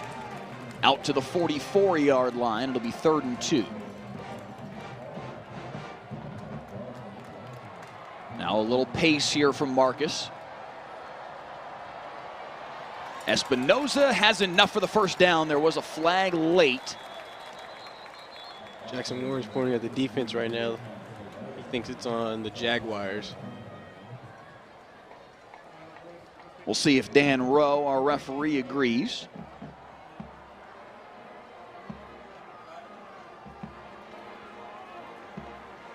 It will not go against the Jaguars defense. It's on Flower Mound, a hold, and that's coming back, and that's going to turn what was 3rd and 2 into 3rd and a dozen. I said earlier, penalties and turnovers are drive killers. They had both the second half. 3rd down and 12, and now we hear it from the far side. Jaguars crowd, all in white. Warren deals with the pressure, fires incomplete, in and out of the hands of Dallas Dudley, and it's 4th down. Dallas Dudley's going to want this one back right here. Drives that ball in there. Just couldn't quite grasp it. Dudley's been having a fantastic season. Again, 2nd in the area in receiving yards amongst 6A players, just shy of 500 coming into the game tonight.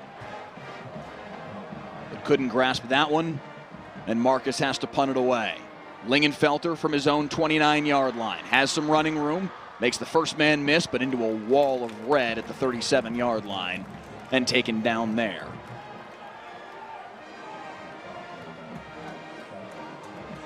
I wonder what the Jaguars do here. Do they keep their foot on the gas, or do they try to burn some clock? I think we're going to see a healthy dose of Cade Edline on this possession. I agree.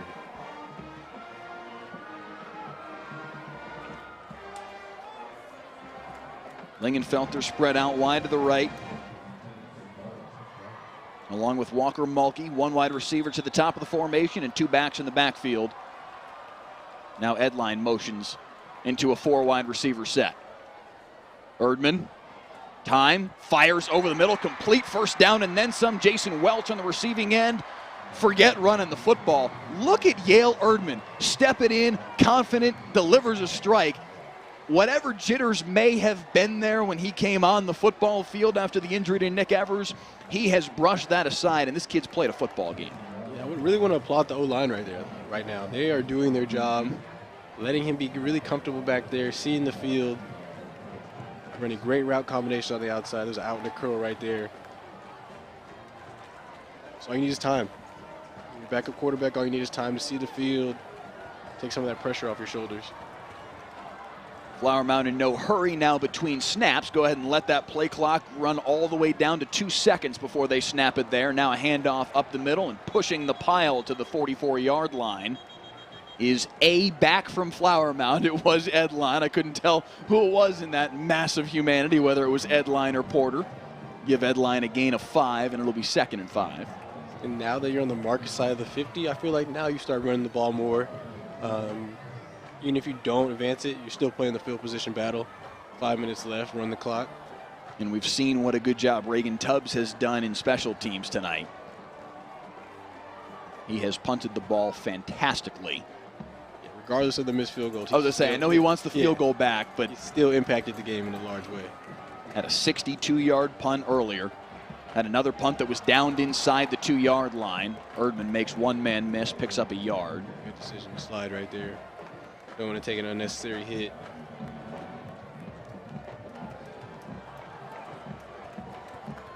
I think the Jaguars can pull this off. I feel like I know who's getting the game ball tonight.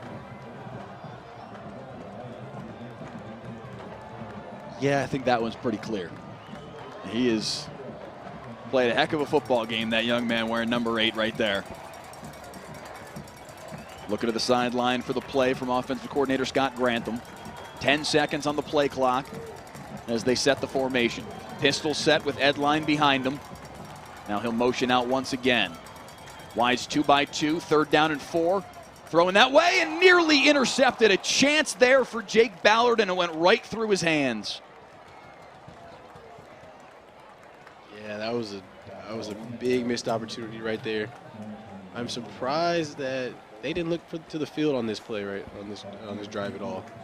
There's a lot of room out here to make some plays.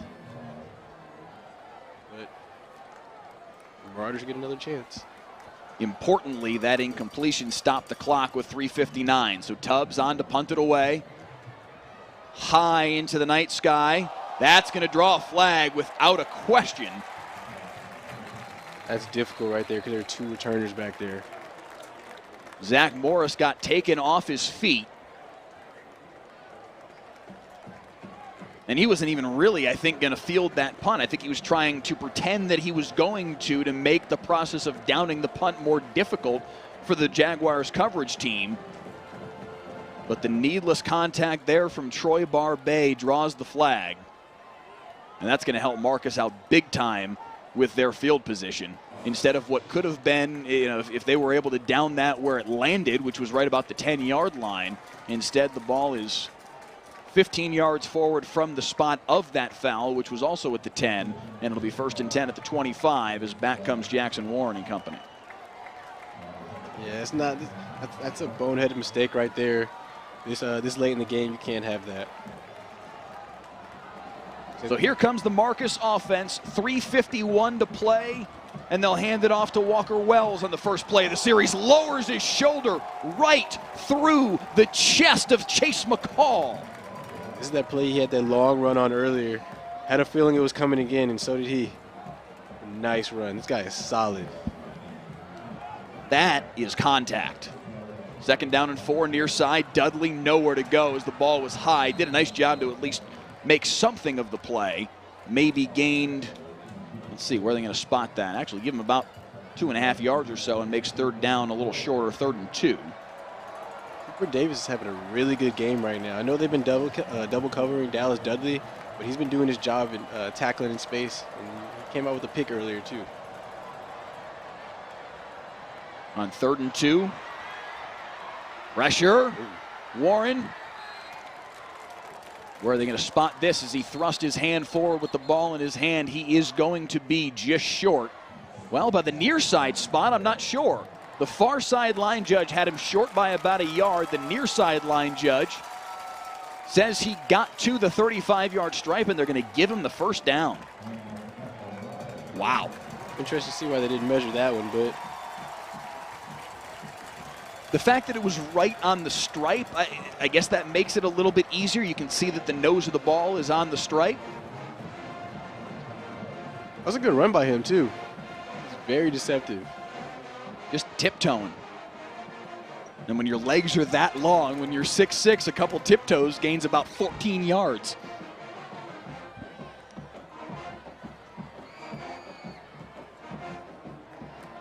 So after all that, 1st and 10 at the 35-yard line. 4th play of the series. They took it over with 3:51 to play in the 4th. It's a miscommunication on the outside. Right Pressure, there. and down he goes. Tristan Maloof takes him down, a loss of 10 on the play. Yeah, somebody ran the wrong route on the outside. They were trying to get the ball out quick, and both receivers were looking to block. Right there, just throw the ball away. Officially, it'll go down as a loss of 8. They marked him a couple of yards forward at the 27, but 2nd and 18 now. Clock down under 3 minutes. Still 2 timeouts for Marcus. Underneath, Kitab. They will wind the clock as Rocco Cooper made the tackle inbounds. I have a feeling they'll come back to that right there. The middle of the field was wide open right there. Connor Vaughn had some space to make a play. A big 3rd down right here. Tim Morrison sending the play into Warren. Clock down to 2:15, and it continues to burn. 2 wides to the top, 1 to the bottom.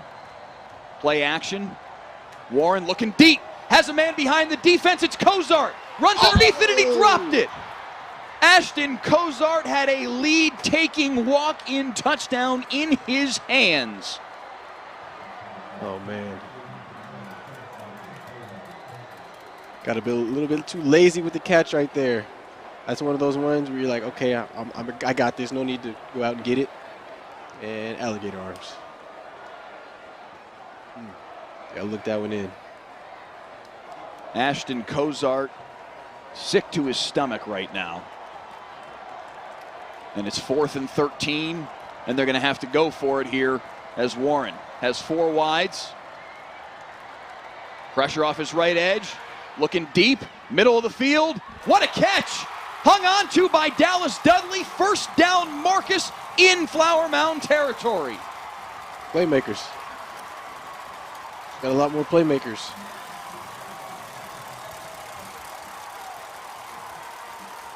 A great catch. What a catch by Dallas Dudley.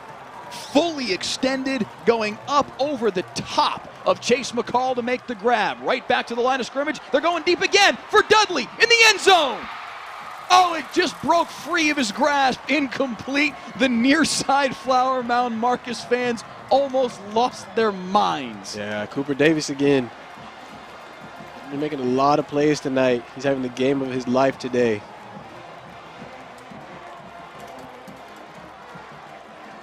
Marcus Marauders still have life. 93 seconds to play. It's been a great game. The 22nd edition of the Mound Showdown has delivered.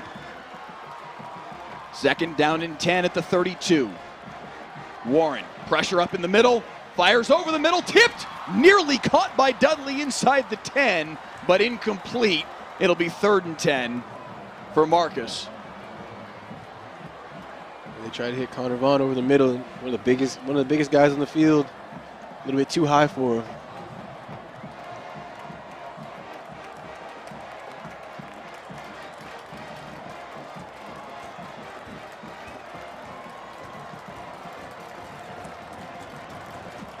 Warren and Espinoza, 2 senior leaders for this football team.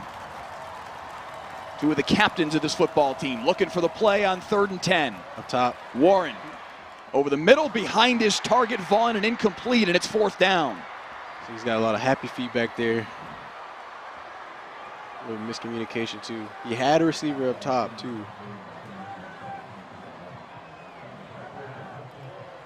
Big 4th down right here. What's your quarterback's favorite play? That's my question right now. What is your quarterback's favorite play? That's what you run here on 4th and ball game. I have another question for you too. What's my kicker? Who's my kicker? What's he gonna? Can he make this? Football sits on the 32-yard line. That's a 49, 50-yard field goal, depending on where they decide to spot it. John Wedgent is their kicker. We talked about Reagan Tubbs and all the glowing things that Brian Basil said about his kicker and the range that he's got. Wedgent, I think, is a kicker that Marcus certainly trusts, and they like his abilities and what he can do for them. I don't know that they feel he's got 50-yard range. The fact that we are looking at the offense coming back on the football, beg your pardon, here does come John Wedgett, number 34.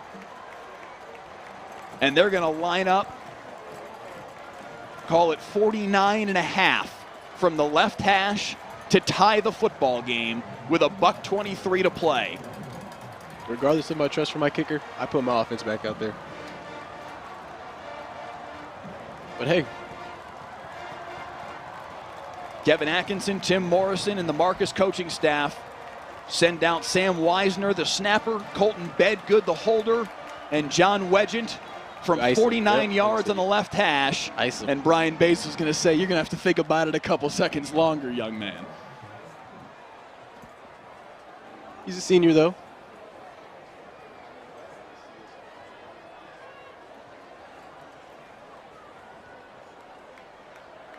Couple words of encouragement from the coaching staff. I like that, though, in that moment. Just a fist bump. Hey, you're good. And then leave him alone. Yep, and let him be. He's got enough to think about right now. Just let the kid be. Don't talk to the kicker. Let the kicker be. Was that a Gary Patterson rule? That's everybody. Yeah, fair enough. Don't talk to the kicker. Kickers are different breeds of athletes.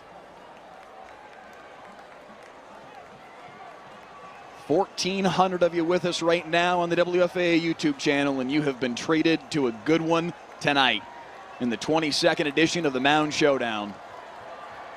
Back and forth, lower scoring than we thought. But now with 1 minute and 23 seconds on the clock, the game rests on the right foot of senior kicker John Wedgett. Wisner to snap it, Bedgood to hold it. Snap is good, hold is down. Wedgett from 49, it's no good. Wide to the left, Flower Mound football. He had the distance, a little bit off target.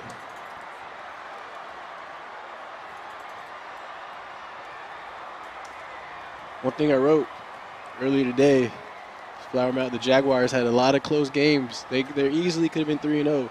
They just need to finish games. They're a solid football team. They just had some bad luck towards the end of some football games. Like luck is finally might be on their side. From 49, John Wedgett pulls it just to the left. Had enough leg. You said, he had enough leg to make it from 49. The range was not the concern, but just pulled it a little bit to the left. No good. Flower Mound maintains their 17-14 lead, and now with $1:16 to play and only one timeout for Marcus. Now Brian Basil will call his second timeout of the half. Talk things over just a little bit further. Marcus had their chances. They definitely had their chance. There's 2 drop balls on that last drive. I can't help but feel bad for Ashton Cozart. Had the chance there on the deep ball over the middle. On second glance, I said he could have walked in. On second glance, when we saw the replay, the defense, because of the ball was just a hair behind, the defense was catching up to him as that ball was in the air. I'm not sure that he necessarily would have scored on that play. He had a chance to, but I'm not certain. I feel bad for him. We're talking about a young man who was our player to watch tonight for Flower Mound Marcus, and we put that out there yesterday on social media, and this young man responded to that tweet and said, hey, listen, I appreciate the acknowledgement, but I want to talk about my quarterback, Cole Welliver, my quarterback, Jackson Warren, my offensive line, Dallas Dudley, who's the leading receiver in the area, and just deflected all of the praise. And a young man who's going to do something like that deserves good things, and I feel bad for him right now because that's a tough moment that I know is going to sit with him for a little while right now because that was a tough moment. He's a team-first guy, though. And that's what college is like, team-first guys. But if I'm him, getting a giant picture of that, putting it in my room, next 2 years is all I'm going to look at. I like Not it. again. Meanwhile, on the opposite sideline, jubilation in that all-white Flower Mound Jaguars crowd. No white, nothing but white T-shirts on that far sideline. Marcus called timeout after that first kneel down, but they have none remaining. Second down and 14, and A couple more Yale Erdman kneel downs, and this one is over.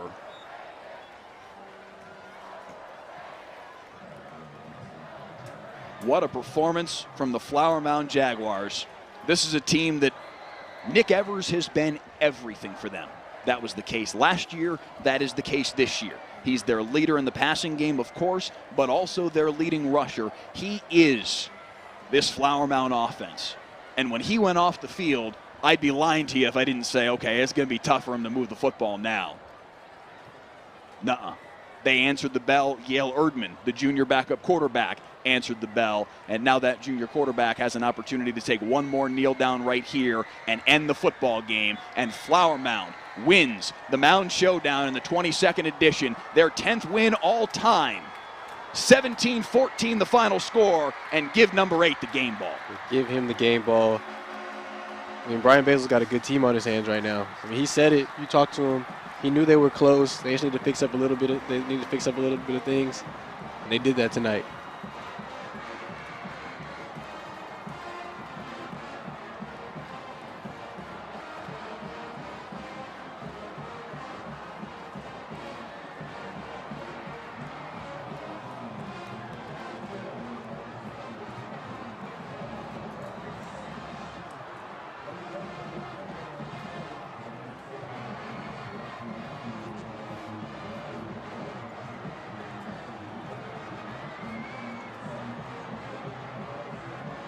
(17-14) our final score. Flower Mound flooding the field right now with their student section. On Marcus's home field, you can bet that will be remembered 365 days from now. But a special moment for these kids as they go on the road and beat Marcus for the first time since 2018. See if we can get updated stats for you here in what was a less offensive game than certainly we expected. It would not have surprised me at all if both teams scored 40+ tonight. Certainly the injury to Nick Evers impacted that in some way, shape, or form. But 17-14 your final score. Marcus with the edge in total yards, 330 to 259. Jackson Warren leading the way for Marcus, 29 of 43, 219 through the air and 2 touchdowns. Walker Wells, 7 for 69 on the ground. Gabe Espinoza, 10 for 38. Dallas Dudley with a big night, 13 receptions for 118 yards. Isaac Katab, Connor Vaughn, both with 4 catches. Ashton Cozart had 5. Meanwhile, for Flower Mound, Nick Evers, before he was injured, 7 for 12 for a $118.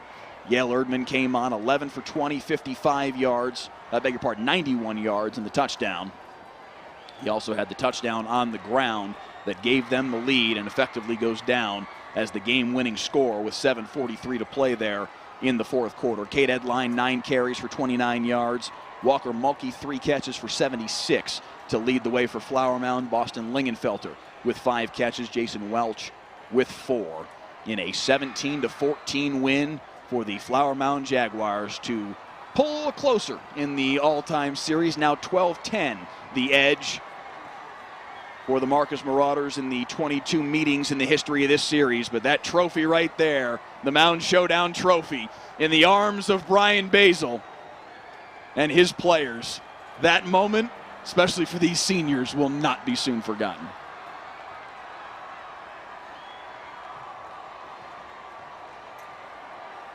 You know what it is to play in rivalry games. So what is that moment for these kids right now? Bragging rights. They had it for 2 years. Now it's your turn to get it back. Same thing with the Frogs tomorrow. SMU had it for 2 years. Time to get it back now. My man Julius Lewis has one thing on his mind right now, and that is the skillet. That is all that matters this weekend. Facts. All that matters to these young men is that Mound Showdown trophy. And for the first time since 2018, it is in the possession of the Jaguars.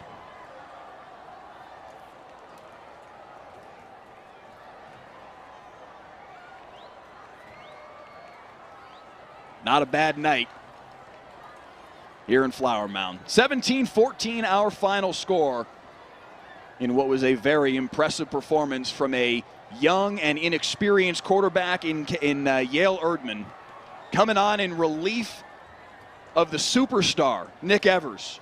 Went out with an injury. We do think certainly this is an injury that won't be a long-term injury, by the way. For those of you that are watching at home that were worried about the health of Nick Evers, he wasn't able to return tonight. We knew that wasn't going to be the case at halftime, but we do think this is something that won't be a long-term injury for Nick Evers, just so you guys know that at home.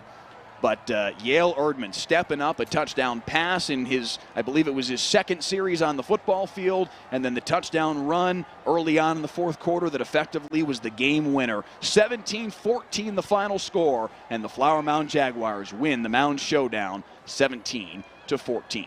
For our entire Friday Night Football crew, Director Clay Marshall, photographers Raul Garcia and Dwayne Watkins, digital coordinator Nick Blackhall back in-house, Julius Lewis alongside. I'm Mike Leslie. So long from Flower Mound, where the final score one more time is 17-14. The Jaguars bringing that Mound Showdown trophy home. All our Friday Night Football broadcasts stream live and are archived in perpetuity on the WFAA YouTube channel. This has been a presentation of WFAA TV.